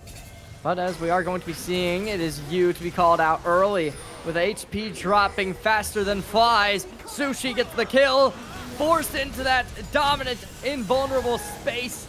And Toasty Alex instantaneously gets taken off the board. Yeah, and unfortunately for them, I don't believe they do have a wave to actually shove in there. I mean, look where that bot lane wave actually is. It is basically at their own tier 2 turret for Team A. So Cage is going to stand here, might try to just burn down this wave to let it push in afterwards, but they're not going to be able to get much else outside of those 2 kills. But the main thing is, they're just continuously shutting down you and Alex. They're just not letting them walk out. They're not letting them farm safely at all. And with that, Kryra gonna steal every single camp in that bottom side, gonna be able to go back to the dragon, and it will be the 3rd Chemtech Drake of the game. So Team A on soul point with this can, in 5 minutes, will have the soul, assuming they haven't ended the game by then. Certainly seems as if this game is on the brink. His soul point has been reached. Team A, obviously the Chemtech soul, not the most important, but it's certainly one of the souls that definitely, you know, it exists. We are going to be seeing, however, Shoki taken into a pretty bad spot. Here's Journey. Here's, sorry, not Journey. It's going to be the other Journey coming in as the team wife is about to be appearing as we see Mobility, the first one to be falling it down. You as well gets knocked up. It's going to be the triple knockup coming in, though, as Hoarder looking to make this better. There's going to be double kill coming in as Sushi finds a triple. Are we getting flashbacks? The answer is going to be yes, as a quadra kill from Sushi appears for the game to go their favor, shifting it up for the Baron. And it was a good start to the fight for Team B, but then they just lost all their damage. They used so much to take out Shochi. They weren't even able to finish off K despite how low he got in that fight. And then they just got slapped with the gold lead. Sushi came down, just started bringing out the herd, bringing out the DPS. Kryra as well, 6-1-16 by the way, on this J4. Just a super strong position to be in. It's going to give them the Baron. It's going to give them a ton of priority. And honestly, I really want to see them try and end with this Baron. I think they are strong enough where they could just force any fight. Seeming good as... Oh, we're actually going to be getting a pause. So despite the dominance and this momentum, it will be halted physically, as Team B is going to take a timeout, find a deliberation between how they're going to be able to change up the plays. And oh my god, this game, it's definitely looking similar to the last. I don't think anyone's denying that much. If anything, I think Team A is performing even better than they did in the last game. Kind of like what we expect a little bit. Sushi definitely started off a little bit slow, a little bit weak, but again, that's just the matchup. Caitlyn Nico will always do that to the Ezreal Bard unless they are completely trolling. They should always be able to win out in the early lane phase. But after that, Sushi just finding a couple kills. Some of them was gifted by the team. Some of them were found by good positioning. And then from there just exploded. Knows how to use his lead. Definitely had a bit of a mixed game in game 1 with some incredible plays and some a little bit sloppy. But game 2 has been very clean from Sushi. And this is what I love to see from this player. He's still young. He has a lot of talent. And I mean, I can't say enough good about him. But the main thing we still need to see coming out as the pause does end here is, can they close this out? Can Sushi continue to assert this dominance all the way till the end of the game without making any more errors? And I think that's what I want to be looking for. Is very nice freeze frame from the pause. They could engage on this. It definitely seems as if there will possibly be the engagement to come out, as there's going to be one player forced into a bad spot. Talix already flashed out. Going to be you to be the one to be found first. This K down. The Pop Blossom already out of the bank. Protoss going to be following in instead. A double kill for the side of K. Taking this in the works. Yeah, they're just killing mobility. Minions marching down the top lane while so many players just invested into the spawn, infecting it. Spider-Man down, however, instantaneously. We look towards mobility, but still Shoki finding one. It will be Sushi to go in, investing everything as the towers in these top and mid lanes are going to be taken offline. That's leaving Team B forced into the spawn, waiting, biding their time as everything's given over. Team A has found all the success they could ask for. Yeah, they got themselves 2 inhibs. Soul is going to be coming out, I believe, in 2 minutes. So they could reset and look to siege again. And in fact, the TP going to be coming in from Shochi into the bot lane. Looks like they want to just keep this pressure going. They still have a decent amount of time on the Baron. They could definitely use this Baron buff to try and break open that bot lane inhibitor as well. And all their main cooldowns are up. That's the main weakness with Team A's composition. Hero's entrance is a very long cooldown, and you are kind of reliant on that. But the fact that they've been able to win those fights without using it means they can save it for the follow-up, as now they're looking for more. Oh, the Galio engagement going to be coming into play. Protoss going in. Cannon minion! That's going to be the cannon minion. Oh my god, that's tragic. Oh my god, Jinx, and you owe me a soda, I suppose, as that was certainly the funniest play we've seen tonight for sure. But it is going to be the bot lane to be infected as everyone, it's raining purple. It's looking like this Baron buff is going to be so fruitful for the side of Team A. Coming on in, Hoarder going to be trying to make the investment, going to be going through. Spider-Man stays alive, stays healthy, and it is going to be towards the minions that we really do. Look at these towers just getting burned. They get that each and every time, but it is going to be the first one down, as there's only one left pillar to be able to stand behind if you're on the side of Team B. The minions coming from the top side. Call of the Iron Forge invested. Galio as well invested. 2 players golden up. You gonna be the next one to fall, as by the looks of it, it is gonna be mobility finding the first kill, but it is gonna be the Cosmic Shift taking Sushi out of the fight. Protoss looks to be having a bit of a rough time, but it is going to be the Pop Blossom activating him once more. Ult comes in from the opposing laner in the jungler, but it is the K finding the first. Shutdown comes in, as it will be Alex to be able to take down Sushi. Still though, it is going to be the Rumble to fall as Case offline. It's a double, and it's looking good, but Cryogen stays alive. It is going to be Spider-Man, though, keeping Cryogen's hopes alive. Yeah, and somehow they're able to survive. Really nice team fighting coming in from Mobility and Toasty especially. You've definitely been kind of on... I'm trying to put this politely, but they've just been bullying you. I think that's how I'm going to put this. They're just non-stop attacking this Trundle, preventing him from getting ahead. And this is one of those champions where if you're not playing from a position of power, it's so easy to get dominated because you just want to stat check people. And the nature of stat checkers is if you stat check, but they win, all of a sudden there's really not much for you to do. But they are able to hold on Team B, and that's the main thing. Mobility got a couple kills, already at 4.5 items now. So this Caitlyn now got past her weak mid game, is now in her strong late game. And we saw in the last game what Sushi could do at this point. So we can now see if Mobility can bring out that same level of aggression. but there's definitely some differences. Soul now on Team A. It is the Chemtech Soul, so they're going to be a lot harder to finish off. And there's also no turrets, no inhibitors, no nothing. If they want to put this defense up, if they want to try and win this game, they need to win a fight outright on Team B, and they got to do it quick. Quickly, it's going to be the name of the game. The tempo needs to be sped up if you're on Team B. You want to be able to find something done, because you play those slow, long, drawn-out fights. It will not go your favor. Nothing left. It's going to be a Baron buff out. It's nothing remaining for Team B to hide behind, but a double kill comes in, as it will be the hero's entrance combined with the ult coming from the Jarvan. Could be the Pop Blossom as well, connecting onto 3. We still see Crouch, and he'll pick up 1 as well, as a double kill coming in from the Galio. As that'll do it. Game 2 done, dusted. Team A finds a 2-0 victory. And now it's all up to Game 3 for Team B to find that consolation. Oh my god, Toki B. That was absolute cinema.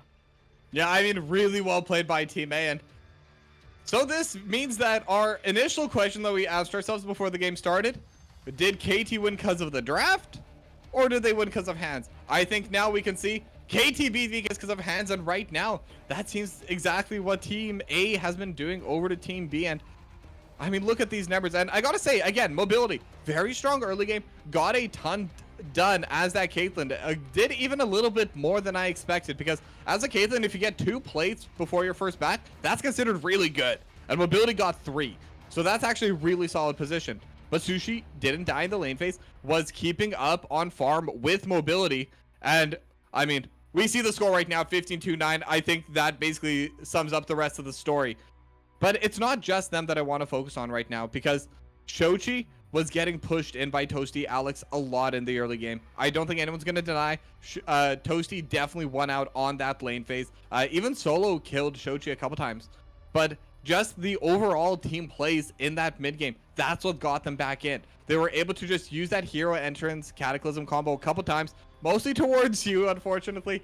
And they were just able to kill him, turn that into a dragon, kill him, turn that into a tier 1. Then fight for Grubs, then fight for Herald, and so on and so forth. They were able to kind of get past the fact that they had a weaker early game and just plow straight through Team B as soon as they got a small lead. Yeah, it looked good. Everyone on the team has been firing on all cylinders.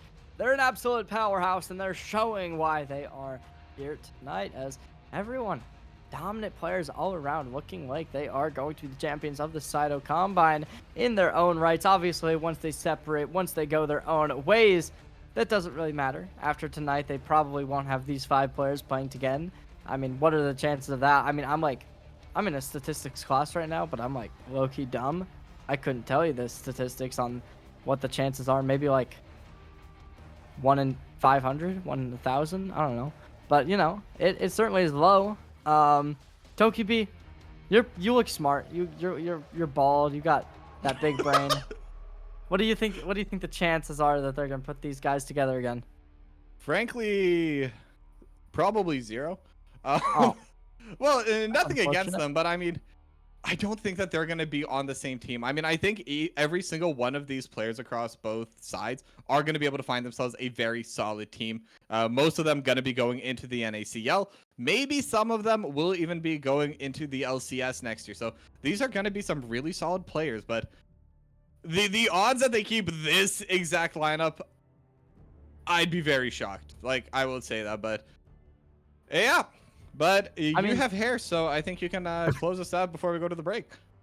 Yeah, I mean, I was looking at it. Like, these players, all of them have been coming from, like, great rosters in the past. We saw Maryville. We saw Winthrop. Like, there's some crazy individual talent from across the board. But it is, as you said, we're going to a break. Ladies and gentlemen, don't go anywhere, as we will be back. Game number 3, that's the fun one, right on the brink. So don't go anywhere. See you next time.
Did you ever try to further improve how fast you punch people through the roof? Oh, was there ever any certain time when you thought brute force and style combined? Well, I guess now it's time to shine, 'cause finally she's here.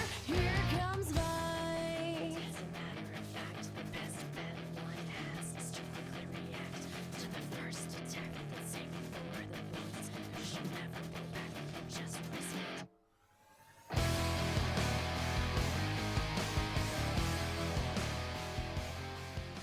Welcome back, ladies and gentlemen. We're joining you one more time for the draft as we head on in. Game 3 is here. Game 1, Game 2 went the same way. Team A took a dominant stance, to say the least. It's a 2-0 victory. Gives them at least that prize. However, see whether or not they can find that clean sweep as we head on in. Draft is up. My name is Cherry J, once more joined by the one, the only, the handsome, the delightful, the intelligent, the smart. I was gonna say that. You took away my line. What the heck? I mean, that's So- what they do. Us smart bald people, we also like stealing punchlines. But for the first time, like you said, we do have the draft coming in here today. And because games 1 and 2, they were world draft. Game 3, for most of you, I'm sure, are aware, but this is just going to be a regular fearless draft. Think of it as the game 2, where that previous game, those are the only champions not allowed. And I gotta say, haven't casted a couple of series at this point where we have been doing this format. I always look forward to these, because I think at this point the players are sick of playing actual meta champions. They're sick of doing worlds. It's the same characters every time. I mean, we have Rumble in basically every single one of these blocks. But now they can pick something that they want to play, something that they want to showcase. And especially because this is not a competitive environment altogether. Like, they don't need to win. They just need to show what they can do. So if there's any place to pick out those spicy picks, it is here and it is now. So before we get on into all of that smart people stuff, that intelligent people stuff, I got a question for you, Toki B. Are you going to be watching the game tonight? No, most likely not. That's so unfortunate. I mean, all right. for all these world games, what I've been doing is, I mean, I work early mornings. Oh, And so I'll wake up and I'll have that on as I'm working. So I do watch them just on a little bit of a delay. I think that's the way I like to put it, because I don't like spoilers. I turn off all my social media. I turn off everything. And I just have the game from the official Lolly Sports website, by the way. Best place to watch them if you want to avoid spoilers for anyone that's been looking for one of those. So I do look forward to this, because, I mean, Worlds has been pretty sick so far. It's been very, very fun. Fortunately for me, I basically only have one time of the day where I can watch it, and that is in the early mornings, as I cast a lot of esports, and also I just kind of generally have other things. So I will, in fact, be staying up till 3 a.m. to be able to watch G2, Team of the West, find success, hopefully. Top esports is obviously no slouch.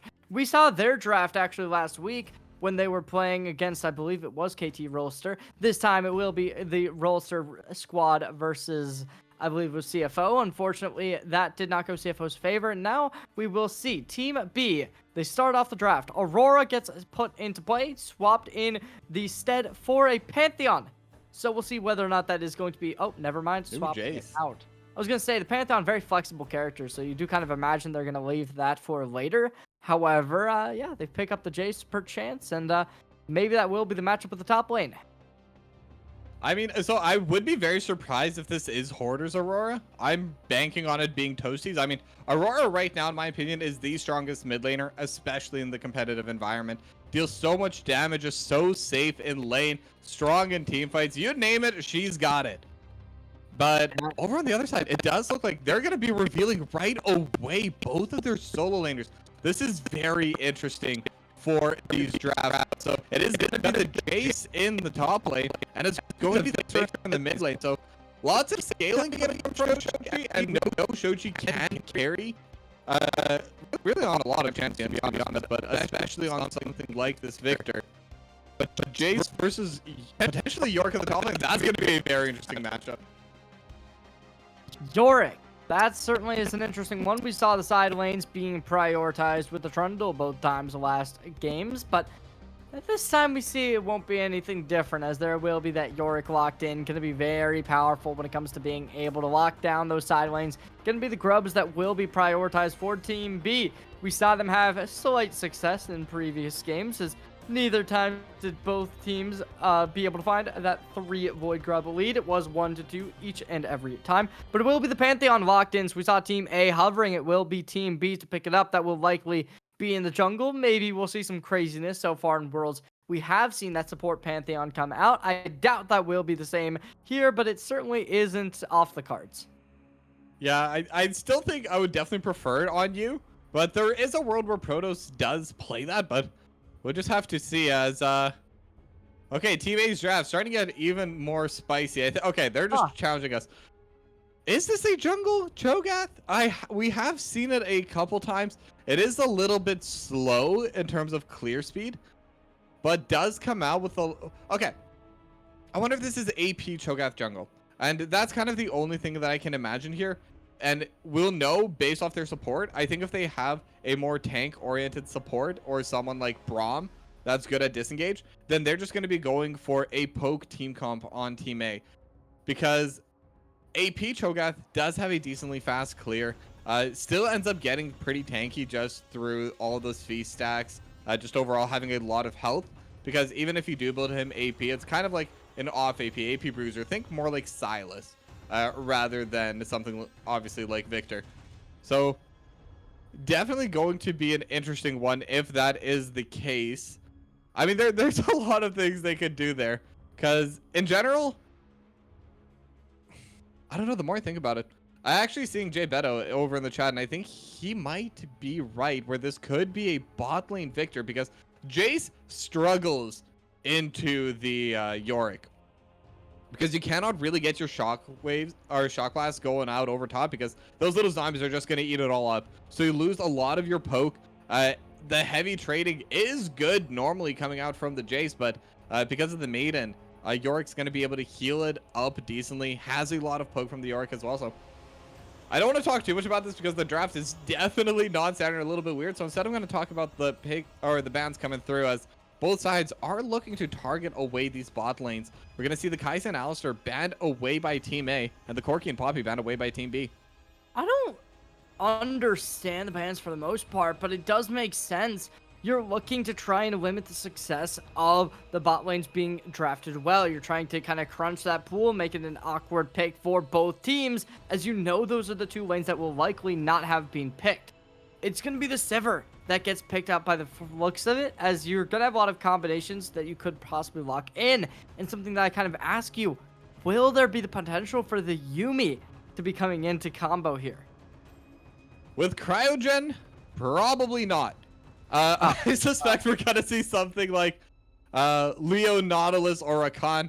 Either or will essentially do the same thing. Maybe kind of leaning more towards the Leo Nautilus. Just they do need a little bit more frontline on Team A. But so it is gonna be bot lane Sivir. Could this just be top lane Jace? We are seeing the Pantheon support, which is fun. Yeah. With Jhin. Yeah, I don't think that's the craziest thing. I think the Jhin works pretty well into it, especially the Curtain Call could be very well to combo with some of these stuns coming through for your Pantheon. So I definitely think there's going to be the option for them to be very volatile within the bot lane.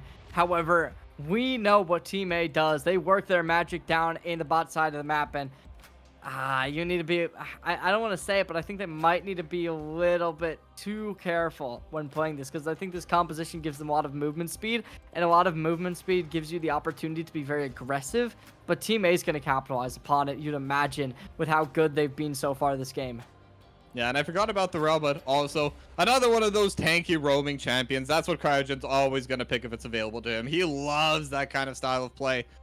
But okay, so I guess this is probably... I wonder if they're going to send Victor top. I mean, I don't know. I'm not even going to talk about that. Instead, I'll talk more about Team B. I think their draft is definitely, at the very least, more obvious where everyone's going. So this is going to be Bel'Veth jungle. Like you said, it's going to be the Jhin Pantheon in the bot lane. Now, they have a lot of damage. They have a lot of snowball. And especially with the Yorick, they're going to have a lot of side lane pressure. But they don't have a lot of front line. And I'm wondering if that is going to end up being an issue, because there is a ton of poke coming out of Team A right now. If it is going to be the AP Cho'Gath, or again, off AP Cho'Gath that I suspect it will be, they're going to have so much poke. They're going to have the laser coming out from the Victor, the Shock Blast coming out from the Jace, the Boomerangs. I mean, they have almost every single champion besides Cryogen's Rel is going to be able to poke in some shape or form. But they don't have strong engage on Team B besides the Pantheon ulting out over top, which is a one-way engage at this point. And they don't have too much follow-up. They don't have a lot of range. They can't really poke back. So Team B, I think they're going to be relying a lot on just snowballing through these lanes, trying to get as ahead as early as possible, and just push straight through there. As Team A, I'm still wondering who's going to end up going to the top side, because, again, I think it is a very tough matchup for the Jace. So, unless they're doing a Jace jungle for Kryra, I mean, I don't know. I genuinely don't know where they're going to be putting this. I'd imagine they are just going to be locking that Cho'Gath down in the jungle, put the Jace towards the top side. That would make the most sense in my personal opinion. We'll see what does inevitably come of it, if that is going to be the case, whether or not they are going to be opting for something crazy. I mean, who knows, really? I think that the idea of Jace jungle, like, it doesn't make a whole ton of sense in a lot of aspects, but I do get the idea of you don't want to play it into something such as the opposing Yorick, but I don't know. I just don't think that wavering the matchup is going to be the better play compared to just living in kind of a bad world from now on. I mean, the one thing I can kind of hope for is we are going to be seeing this. So it is going to be Hoarder on this. Is it Hoarder on the Jace? Okay. Huh. So okay, I'm being told that it is not, but I'm wondering if they're going to be bringing this out. It is Jace jungle. I called it.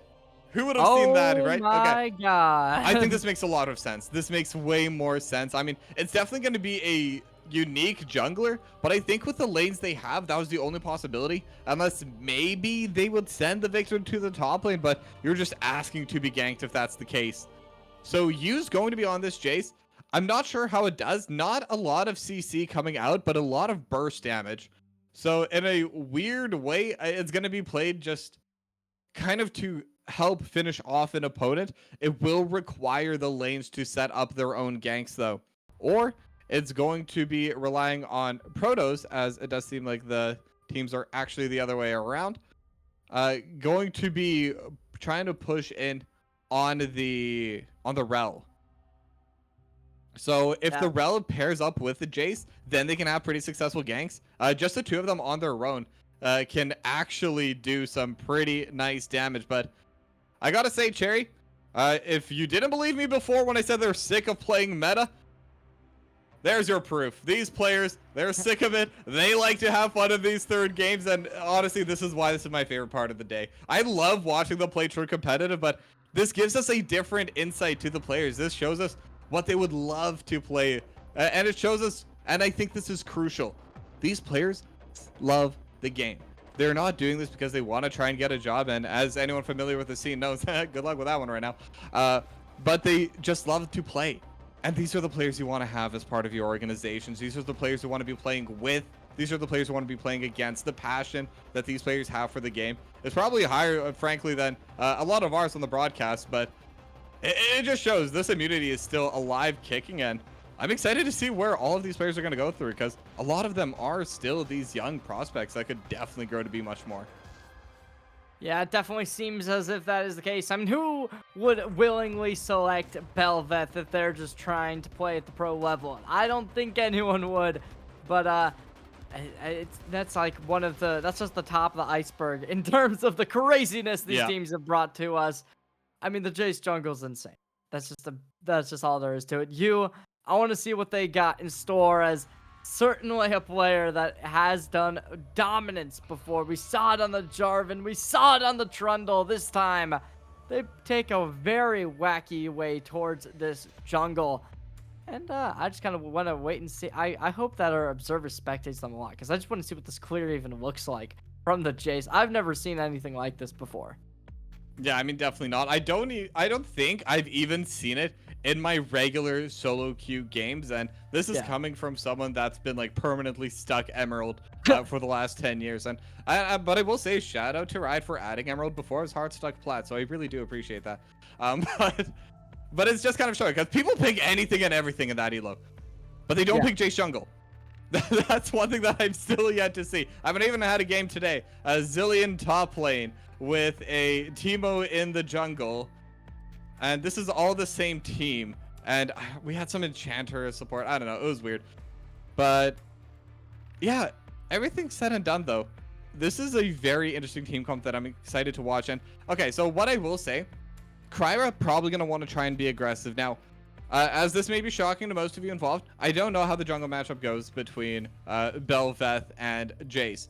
I suspect Bel'Veth is able to bully out Jace if she's able to be on the same side of the map as him. So I suspect Yu's going to be trying to kind of avoid Kryra early on, and then eventually it's going to turn into a strong team composition. Because again, the poke they have on Team A, or I should be saying Team B, is incredible. They have so much more range compared to Team A. They're gonna have so much more reach. So what they're gonna want to do, they're gonna want to be on these objectives first. They're gonna want to set up, and once they're set up, it is so difficult for anyone on Team A to approach them. But having said all that, it is time to see exactly how this will play out, because we are into map number 3, and this is definitely gonna be a fun one. Toki B, we head on to the rift, and oh my god, this is oh, well, we are actually going to be seeing possibly a little bit of a bad idea. No, never mind. The disconnect is back. We are ready and locked in, as we are already seeing you and Spider-Man discovering each other within the jungle. Looks like both players want to start their working from the top side down to the bot side in that jungle pathing. Whether or not that will pay out dividends to be determined, as both bot lanes do have that potential to play very passively and kind of sniff out the lurks from the opposing junglers before they even happen. Okay, and I did get baited once again, so it actually is Kryra on the Jace in the jungle. Yu's going to be the one that's playing the Bel'Veth, but ultimately the matchup, at least from the way I saw it, is still going to be the same. They're going to want to push in on Team B. They're going to want to try and win out their lanes. And then Team A are going to be the ones that will be at least more happy to give up a little bit of priority early. And then later on, we'll scale into a very solid poke composition. But we're even seeing this aggression coming out right now. Hoarder and Yu just immediately invading. Oh, it is going to be a bit of damage. We look towards Hoarder, already flash extinguished. Level 2 on Yu. Oh, Spider-Man gonna need to bring out one of their own. Will be flashing over the wall, but it does seem without Hoarder with an ult in, or flash in hand, sorry. Kay's gonna be extinguishing one as well. Yu igniting their own, but dodging up towards the top side. Kay needing to get back under tower, but Hoarder is going to be able to meet them in the wake. Airborne as well, going to be able to extinguish there. Instead, it's both players going blow for blow, and somehow, some way, both top laners stay alive. This isn't Kryra's jungle. After that play started, he just came in and stole the wolves from you. I mean, okay, this map is very interesting as the recall gonna get interrupted. Oh, you! Hit by the blast cone, gonna be trying to make their way on back into the fray, but this is going to be Alex to be the one. Run, Kryra! By the looks of it, it's gonna be the kill either way, I'd imagine, as you trying to get back, but the Spider-Man sniffing away, not for long. You takes the kill, and that's a 300 gold lead as the first blood goes over to you. And I love the BM that you had just walking right next to Kryra, letting him hit him a couple times, just saying, I could finish this kill, but I'm not going to quite yet. Wait until he was near the bush, but big fight in the bot lane. Sushi hit by the Ignite, going to be trying to make something happen. It is going to be mobility, dodging away, going off the horse. It's Sushi down. Cryogen, low HP is their opponents, but they can't find the way to extinguish the kill as they are only that support. No real damage items. And Victor in the mid lane, you gotta imagine that it is rough for them into Toasty Alex, who's got a bit of extra range on them and kind of has their number already so far this game. Yeah, and I mean, Toasty is a very strong laner as well. I mean, there's a reason why he's so contested in that tier 2 scene right now for the orgs. Just super strong laner, super strong in those team fights. And like I said earlier, Aurora, so strong in the game as he does get the kill and gets the feats for the team as very quick 3-0 for Team B. This is how they needed to start this. It's going to be towards this top lane where we look towards Hoarder, keeping the minions at bay. Meanwhile, Cal just kind of pushed in. They look to get a little bit of information on opposing junglers with the wards going down. You push up very heavily up towards the top side of the jungle. Spider-Man's going to be there to contest, as they're going to get a bit of vision, spotting out the opposing Bell, unwavering in the confidence, pushing in. It is going to be the opposing Victor as well. Alex coming into the action, trying to get a bit of peel for their teammate, as they are going to be able to do just that. Yeah, and it's just the fights over the jungle right now. I mean, really lucky for Cryer to some extent that shockwave landed onto you. Kind of made sure that they did know that they did have that invade coming in. But somehow no going down in that exchange, it will at the very least push you away. And the further away you is actually Cryer looking for the kill here. Use low.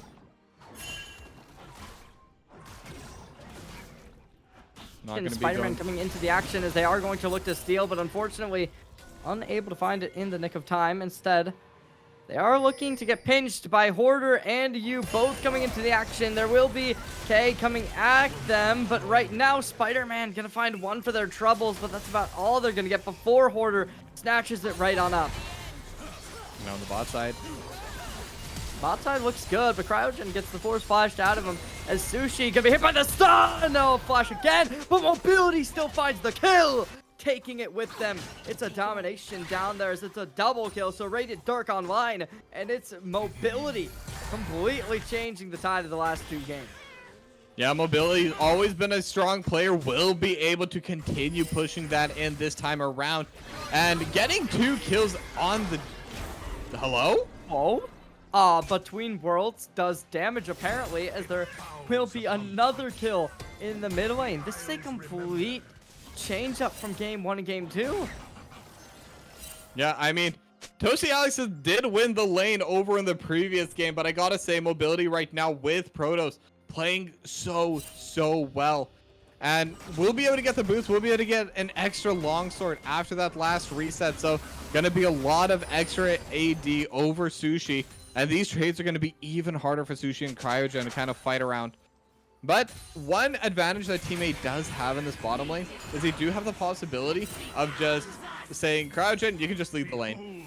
Because Sushi, with maybe one more item, will be able to just one-shot these waves and doesn't have to interact with Mobility and Protoss.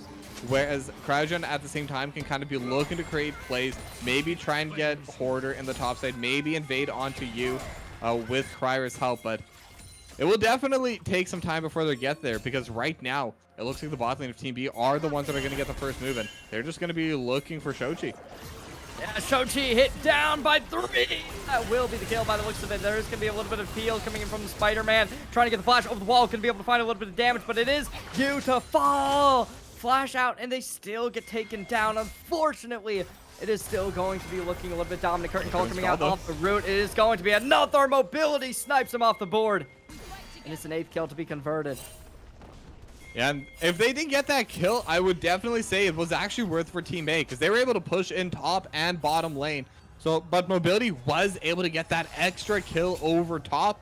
So because of that, definitely huge victory once again for Team B. And they're just bullying on Shochu right now. 0-3-1 trying to get the Rod of Ages started, but the full completed item, the Malignant's already finished for Toasty Alex. So there's definitely going to be a little bit of that discrepancy in those item builds. 301 up 21 CS. This is a pretty big mid gap right now, and hopefully Shochi can bring it back, because otherwise it's going to be very difficult to find a place in this game. Team B up and at 'em, still up with like a 3k gold lead. Looking good, looking dominant, as it is going to be the Malignants already bought out. Seems as if there is going to be the Rod of Ages looking to be bought out for the opposing Victor on the opposite side. Sochi trying to make something work over there, but Spider-Man in with a 3v1. Hoarder's certainly going to try and make something done, and they do with a flash on into the action instantaneously, utilizing that sheer cooldown, taking the kill with them. Very, very strong stuff coming on in through. This Hoarder picks it up and able to get out with it. Yeah, they're getting a lot right now on Team B. They're going to try to regank onto Hoarder again. Can they make it work this time? It's going to be the stun still available as they do connect it this time. Stun comes out again, keeping him in place. Victor forcing out of the flash as Hoarder. Very, very powerful character right now. And despite it being a 2v1, Toasty Alex comes in, cleans them both up.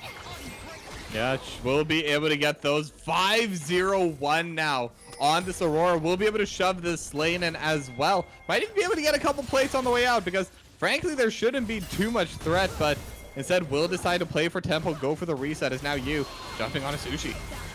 Will be beyond that. Heal coming in as is Protoss trying to make the work. It is the root coming in. There will be a TP in the action, but the trades aren't there. There's no root available as Protoss stays alive. Not for long. Sushi keeps the game in their hands, brings it closer to an even state, as despite the Grand Starfall, it won't be their time just yet. Protoss not able to pick up the kill. Instead, they are going to be falling down. Team A with a bit of an advantage once more.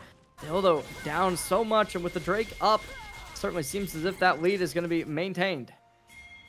Yeah, and I mean, Sushi at the very least has the kill, has the call, and has been keeping up in farm with mobility. Only actually up in CS by less than a wave, but still, it's meaningful that Sushi has not been kept out of this game.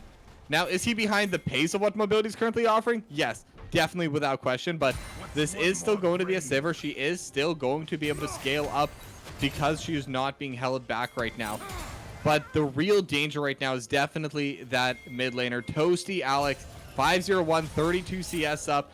This is a very scary Aurora. And like I said, this is a champion that's able to just fully carry games. That Toasty Alex is going to continue. Look at that burst. Just one quick combo and half of Shochi's health is just gone. Next time she wants to go in with Between Worlds, that's just a kill. It's good as there will be Toasty Alex pushing in. That's Shochi down. With another kill up towards the mid lane. And now there's no huge risk in going for that play either. They can just continue on the side of Toasty Alex. They can just continue doing that. Because right now, Victor really cannot fight back.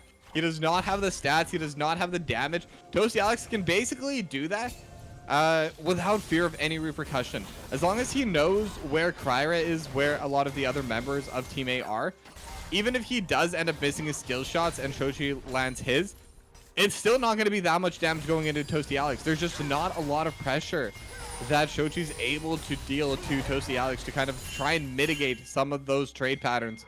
So I think at this point, Shochi just needs to try and sit underneath the turret, try to get whatever CS he can, because this is going to be a rough one, and it already has been. Been a rough game so far as it is 12 kills to 4. Cryogen, K, both peeking through. The stuns coming alive as Hoarder drops their HP even lower. We look towards you coming into the action, able to find 2 players knocked up. K finds the first, still Hoarder down. Looking to get the next is used to getting the stuns applied. Spider-Man takes the kill. And Team A back up into this game with minions crashing down upon the opposing tier 1 tower. Yeah, and it's interesting that they're giving these plays over to Kryra, and it seems like they just trust in this Jace jungle to be their hard carry. As again, Toasty Alex is going to be able to find Shochi. It's activated. Grand Starfall going to be coming in looking for the flank. It is going to be the Victor in 1v2 situation. Crunched up. It's going good. Protoss finding the first. It's Toasty Alex to clean it up, though, as both players working in unison to clean this kill up, taking their opponent in Sochi down for a ride once more. Yeah, and I'm wondering how they want to do these lane assignments, because I do think Shochi could be okay into Hoarder. At the very least, he'll be able to farm out without as much pressure to go down, as now Protoss could actually be getting jumped on. Protoss not going to be in a good situation. Flash out going to be able to avoid the stun coming in from Cryogen, but not going to be the root either. Knocked up, Cryo down, Protoss off the board. It's going to be Toasty, sorry. Alex going to be going invisible, trying to get out of the fray, but it's the stun connected. Flash out, silence in effect, but still able to sidestep against this utility. Still, though, they dance around, trying to make this bide their time. Hoarder flashing over the wall, going to be able to avoid any real damage. You going for the Drake in the bot lane. Nobody to try and contest as both players from the opposing side going to be going under tower for a back, as there's no jungler, there's no mid laner. It's the Drake completely for free. That's going to be the first one, 13 minutes, 14 almost into the game. Yeah, it's going to be really big for Team B as well. They're continuing their snowball of the game. Toasty Alex still absolutely massive. And with plates going down, should even be able to get the first turret of the game, despite how low this top lane has gotten. As now Sochi getting run down a little bit by Hoarder. Gonna be in a dangerous spot, actually. This Sochi going to be looking to be found out, but Protoss trying to connect. Unfortunately, Spear not able to do it. Sun will, and that will be the kill. Hoarder able to kick it up. Spider-Man flashing out, going to be traded. You going for one, able to find the flash. It will get the kill. Root comes in. Curtain call in. Gonna be Toasty Alex trying to get out, but the airborne effect going to keep them offline. Not gonna be matter at all as the kill comes into play. K off the board. Up towards the mid lane. We look towards Sushi. We look towards Cryogen, looking to take down this mid lane turret, as there's no TP for the opposing mid laner. Going to have to try and get back, but forfeiting the turret in its stead. And towards the top side, it will be exchanged, as there is a blue side turret to get taken offline by the side laner. Yeah, and I mean, they're losing so much on the map right now on Team A. Objective bounties are already on the board at 50 minutes.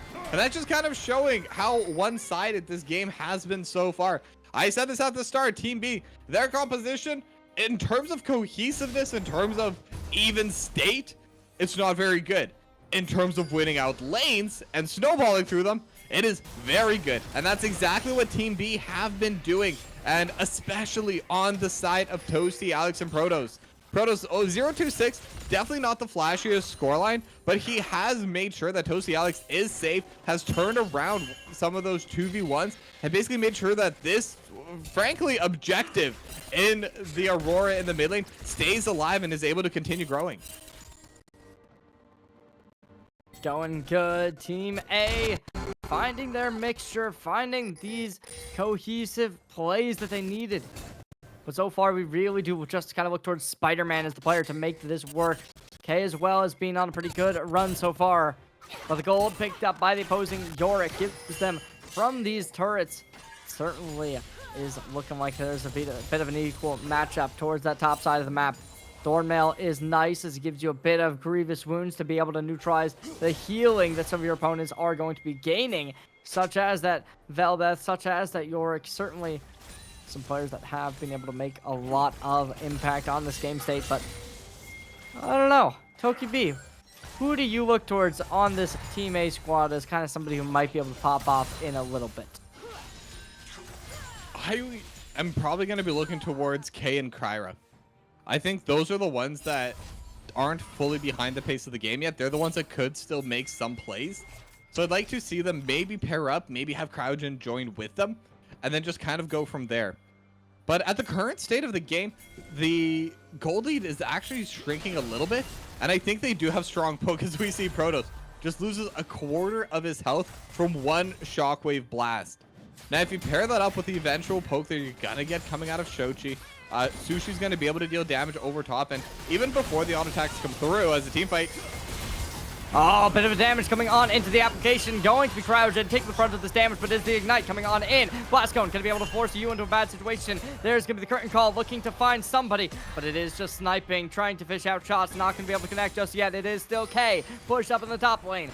Order backing up, just conceding a bit of space. Still, though, they push in. Unwavering aggression is all they know. Yeah, but now the Cho'Gath K is going to be able to eat the Maiden, and they're looking for a play in the top side, but Shochi, you're alone here, so I'm wondering if they're just planning on giving away this wave to Shochi, or if he's just feeling a little bit like he has to try and make a play, because right now they're definitely starting to fall behind again. They were able to bring it back a little bit, but then one fight not going their way. At the very least, they didn't lose anyone, but they still lost so much priority. They lost so much space across this map. And the feats also going over to Team B here. I mean, things are definitely starting to look a bit dire. 5k gold lead for Team B, but K is still big, and K is still winning in this 1v1 matchup. And I'm hoping that's where they do continue to play. Because if they can knock down Hoarder, that basically forces Toasty Alex to play into K, and K can survive that for a little while. But gonna be an objective bounty going over to Shochi. So at the very least, some gold going over. Bit of an engagement coming in through the mid lane. Cryogen taking a bit of damage between worlds, flashing out. Going to be the flash coming through. Proton pushing in. Protoss getting a little bit of damage as it will be the Rift Herald summoned in. TP coming in from the opposing mid laner though. Dropped airborne mobility pushed into a bad spot, but they take down the Rift Herald. Yeah, and that was Feast used by K. I'm not sure if it actually went off because it does look like it's off cooldown, but they're going to be looking for this entrance with the poke that they do have for themselves. But The sun going to be instantly burning down as it will be Toasty Alex picking up the kill. Curtain Call coming into the action, going to be looking to get Sushi, but it is still going to be Cryogen peeking up, able to stop that shot from connecting. Cryogen going to be hit off by you, looking to get the stun, able to do it. Still though, we are going to be looking towards you, unwavering, finding 3, knocked up. K can be hit by the stun, not going to matter. Still though, Hoarder on the opposite side. Looks like K wants to try and contest, not going to be for long. Halted by the opposing verticality that they want to try and take as they push towards the opposite side. It is going to be the hit over towards the Drake. That's going to be diverted into by Team B as they look to take that instantaneously with no contention from Team A. yeah, there's no way they can contest. Cryo was taken out, so that's their smite, and that's a lot of their gold right now as well. 3, 6, and 1 first strike Jace. And it's just hard for them to find an angle, and I think that's the main issue. But I do have to shout out Toasty Alex with the way he's playing. I mean, obviously we've already seen the lane domination, yada yada yada. We've seen it all.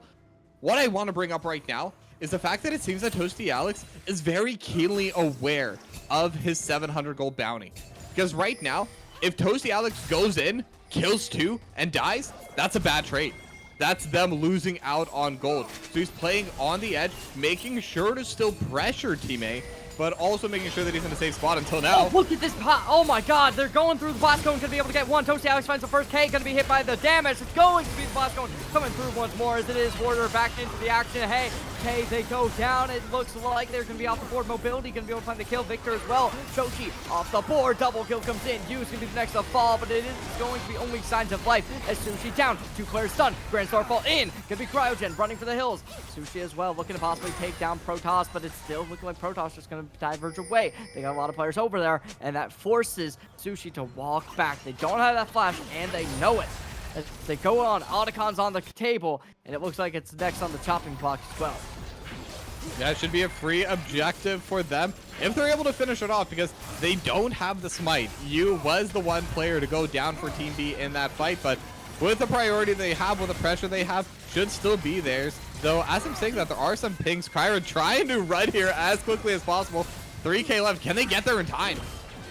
Seems like it, as there will be this taken down. Otacon off the board. It is going to be Cryogen hit by the stun. Going to be going back. Spider-Man takes a bit of damage to the Sushi to find the kill. Going on through as they keep unwavering this push. Order next to be seen. Ward spots him out. Mobility can be on the opposite side. Noted. Yeah, they're only going to be able to find 1 kill on their way back. Unless they look for more right now. Yu is on a ward. Oh, that will do it. You pushing into the action. Going to be the curtain call as well as the between worlds. Sushi commit the first fall. It is going to be Victor hit by the next couple of shots. But you on the flank, Spider-Man, no situation will get them out of this action, and it will be their death as they hit the gray screen. It's going to be Victor trying to make something done. Not going to happen just yet as they try and chase onto Alex, but nobody will be able to get Alex. It's still going to be another kill. K in the mid lane looking to find some consolation prizes as they take down the turret, but it is going to be 2 players looking to contest them. Stun comes out, will be Hoarder as well, trying to find a bit of damage, and it's still going to be Team B rocking this game with absolute dominance. Yeah, and really nice interrupt on that TP. So Hoarder should just be able to take down K unless they give it to Alex once again. But nope, it is going to be Hoarder securing that one. And the game's just really exploding right now. Gold lead surprisingly hasn't grown as much, but they did manage to get themselves the Otacon. They're continuing to pressure into the jungle. They're continuing to push their waves in. So Team B just slowly but surely building up their lead, building up their priorities, and with a couple more team fights, they should be able to just start knocking onto the base of Team A. But this is kind of where the weakness of their draft does come in, because they can't really hit turrets. They have no way of putting siege to Team A that is ready to defend. They don't have the poke. They have Toasty Alex that can find the angles for the team fights, which is exactly what Toasty Alex has been doing. They also have Protoss, maybe looking for those Grand Starfalls if there's someone that's pushed out a little bit too far in lane.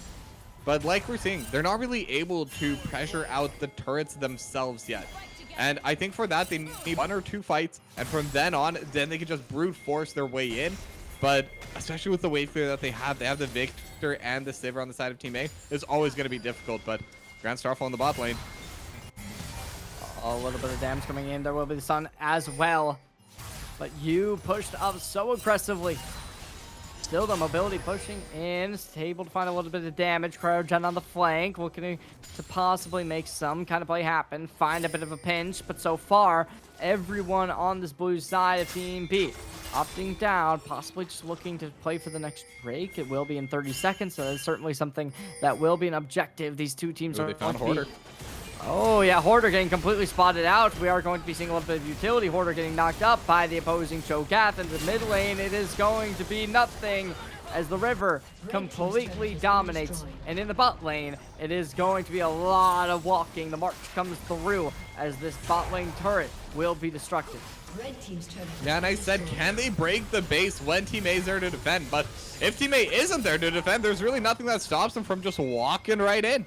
They did manage to get the kill on Hoarder, and I think getting the flash and the kill is really big, especially since the kill also went over to Shochi. Despite being decently behind 292 on this Victor, this is a champion that will scale, and like we've seen in both games 1 and games 2, Shochi's a player that can definitely play this game, that can definitely play this Victor. But now they might have found Protoss as well, another pick. Oh, Protoss going to be taking a little bit of damage. Curtain Call comes on out. Going to be the Redemption activated. But Cryogen, despite it, will still be taking the brunt of this damage. Alex pushing in. Going to be hit by the opposing bot laner of Sushi. But still, though, as the Baron is going to be up looking as if this blue side Team B is looking to try and get this Cryogen. Takes a bit of damage. Going to be Hoarder hit by the stun. Trying to make something done. Spider-Man takes a lot of damage. You going to be trying to contest. Splash over the wall. You down. Sushi finds the kill. Traded out. Cryogen off. Hoarder finds the kill. Lots of players opting for the top side of this map where they will be about to see Sochi taking a bit of a gander over. So many people diving on in. Victor takes a bit of a walk, but it is the Between Worlds giving success over to Hoarder. Yeah, but in the meanwhile, they are taken down quite low, so they can't start the Baron. And Sushi pushed in the mid lane. We see K pushing in the bot lane. They're keeping this game going.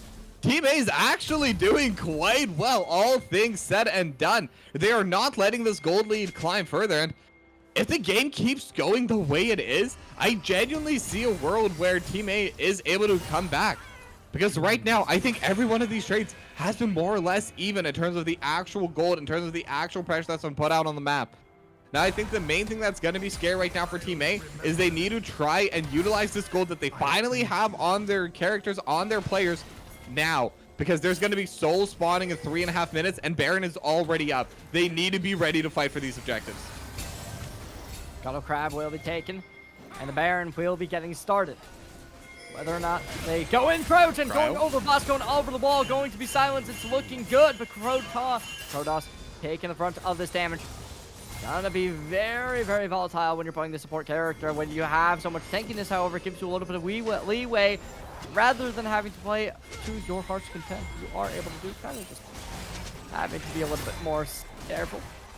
13k HP, the Baron is certainly going to be fried, but as the recontest is here, Protoss takes a bit of damage. Between Worlds gets activated. Curtain Call as well, going to be there. You down to HP, but it is going to be the first. Shochi down, looking good, but needs to look better. You gets a little bit of damage taken, and it seems as if Team A is going to be able to disrupt the Baron long enough for it to reset. Stun comes in, trying to follow up. Mobility flashes out, going to be coming back in. It will be a bit of a blast, going to be able to bring Alex over the wall, looking to try and get back in, mob the team together. I think Team A is okay with this, honestly. They're definitely on the losing end of that trade. Don't get me wrong, my cope isn't quite that bad yet. But they lose one, and they gain, and they prevent the Baron from being taken. So now they can reset, they can buy up a little bit more. Sushi now on 3 items, same with Shochi. And a lot of cooldowns were using that plays. Now K might be in a bad spot though with you here. Problem is the Baron is still alive, so it just kind of delays the inevitable. K's going to be dropping HP down. It's going to be you to be first to fall. K's taken in advance, though. That's a smite. Oh. Huh. Well, I mean, you might not want to go for the Baron just yet, as without the smite, it does allow the Jays to have at least the possibility of being able to steal. Spider-Man, though, I mean, I say that, and a little bit of a caster curse as they will fall in pursuit. Cryogen. Low HP, mobility going to be dropping them like flies. As 2 players for Team A are down.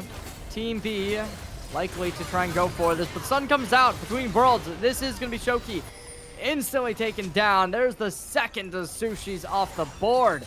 Team B finding 4 players on that gray screen. And now they do seem to be poised to find that way onto the Baron. Yeah, now this definitely should be theirs with Kryra out, with Shochi gone, Sushi dead as well. There's no damage. There's no entrance to come in from Team A.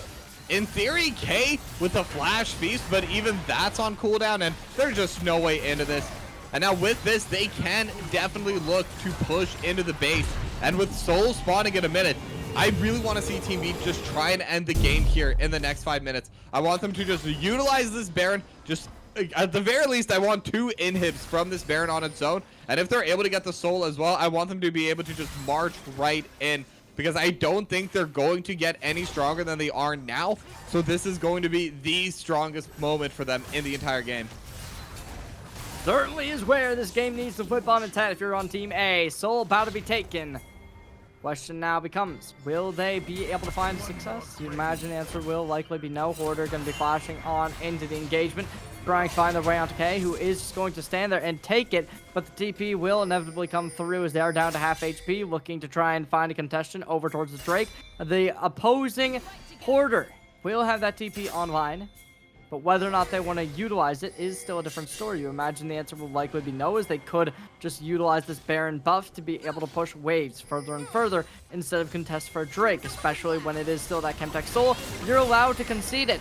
It is going to be the Between Worlds activated Spider-Man taking a bit of the front of damage. Still not going to be enough to look for kills. Mobility puts themselves further. Double flash. Toasty Alex down. Going to be the Between Worlds activated, but it still is looking good. Sushi finds first Protoss down. Looking nice. It is going to be up towards the top side. K in a bit of a prison as Hoarder shuts them offline. Down towards the bot side we go. There's Sushi. Half HP. Up towards the top side. Inhibitor is going to be next on the shopping block. Toasty Alex pushing through. It is Shochi going to be the look to the next to be taken offline unless they can find damage off the stun. Going golden, looking to keep themselves alive, and it will be Toasty Alex to inevitably fall down. Good stuff from Shoki, taking this damage. You drop to the side step, and now it will be Hoarder in the spawn of their opponents. Victor comes in, but Shoki falls. Cryogen falls as well. And it will be G to the G. Team B getting that consolation win for a 2-1 loss against the Team A squad. Yeah, but again, all things considered, winning, losing doesn't matter too much today, but Team B is definitely going to feel better after that. And I think that's the main thing. They have definitely shown that, hey, yeah, we can definitely win too. And a small win for Shochi at the end, who did manage to get that kill back on a Toasty Alex. However, definitely a little bit too little, too late, because very dominant game from Team B. I think there was definitely some moments where Team A could have come back. There were moments where the game was just kind of at a standstill. I really wish we could have seen the gold graph here, because I think there was definitely moments where the gold graph would just be flat, where the game is just kind of progressing further and further into the late game. And when you have the Sivir, when you have the Victor, that's actually really good for you, because eventually you will be stronger. But Team B just never let it happen. They realized that they were maybe not putting on enough pressure. They weren't finding the fights that they needed. So what they do, they said, okay, let's just change that. Let's just find these fights. And they did, and they won. Great performance from Team B. Toasty Alex, Mobility, both putting up a dominant. Yeah, there we go. Look towards that gold graph, and yeah, it really was just a upward climb if you're on that Team B roster. Look towards the end there, especially when you get that gold depth gets even more desperate, and it was desolate towards the end, but certainly looked like Team A put up a good performance time and time again throughout the entire series. It was both teams putting up that master class of a performance. These two teams, dominant players on each end, and that will do it. That's it from us here. I think, Toki B, you have anything before we head out? I mean, final words I want to say is I just want to talk about this graph a little bit, because we're even seeing it right here in the 16.5 minute mark. That was just flat for a solid 3 to 4 minutes. and then it went in favor of Team A. And it's just showing they're able to keep this game going. They're able to push this game further and further into the late game, which is exactly what you want to see from a team in that position. You don't need to claw back the lead. You just need to keep the enemy team from accelerating their gold lead. So from that point, I will say Team A played exceedingly well from behind, but same time, Team B definitely deserved that win. So with that, that is the last thing I have to say. Cherry, thank you. Yeah, hooray, hooray, Toki B. That was fun. That was really fun. I enjoyed that. I enjoyed you. You were very cool. You were very fun. You were very enjoyable. You know who else was very fun, enjoyable, and all the other words to describe people? Our producer, Wookie Monster, pushing buttons, being cool, being very, very cool, I might add. In who else do we have to shout out? I don't know. There's probably other people. Let's give a shout out to the players. They were all very cool. They were all very chill. They were all very fun to watch. I liked the compositions, especially towards that last game where we got to see the fun stuff. So we got to give a shout out to them for giving us the fun stuff, not going for the basic, boring, whatever compositions. Because it's like you said, the passion from them certainly was on display tonight. Yeah, definitely. But with that, it is time to close things out. So once again, my name was Tokibi. Joining me was Cherry J. And with that, thank you all for watching. We will be back on tomorrow, I believe, just for the evening block. So be sure to check that out because we're going to have ourselves a nice series tomorrow. But for now, thanks for watching and have a great night.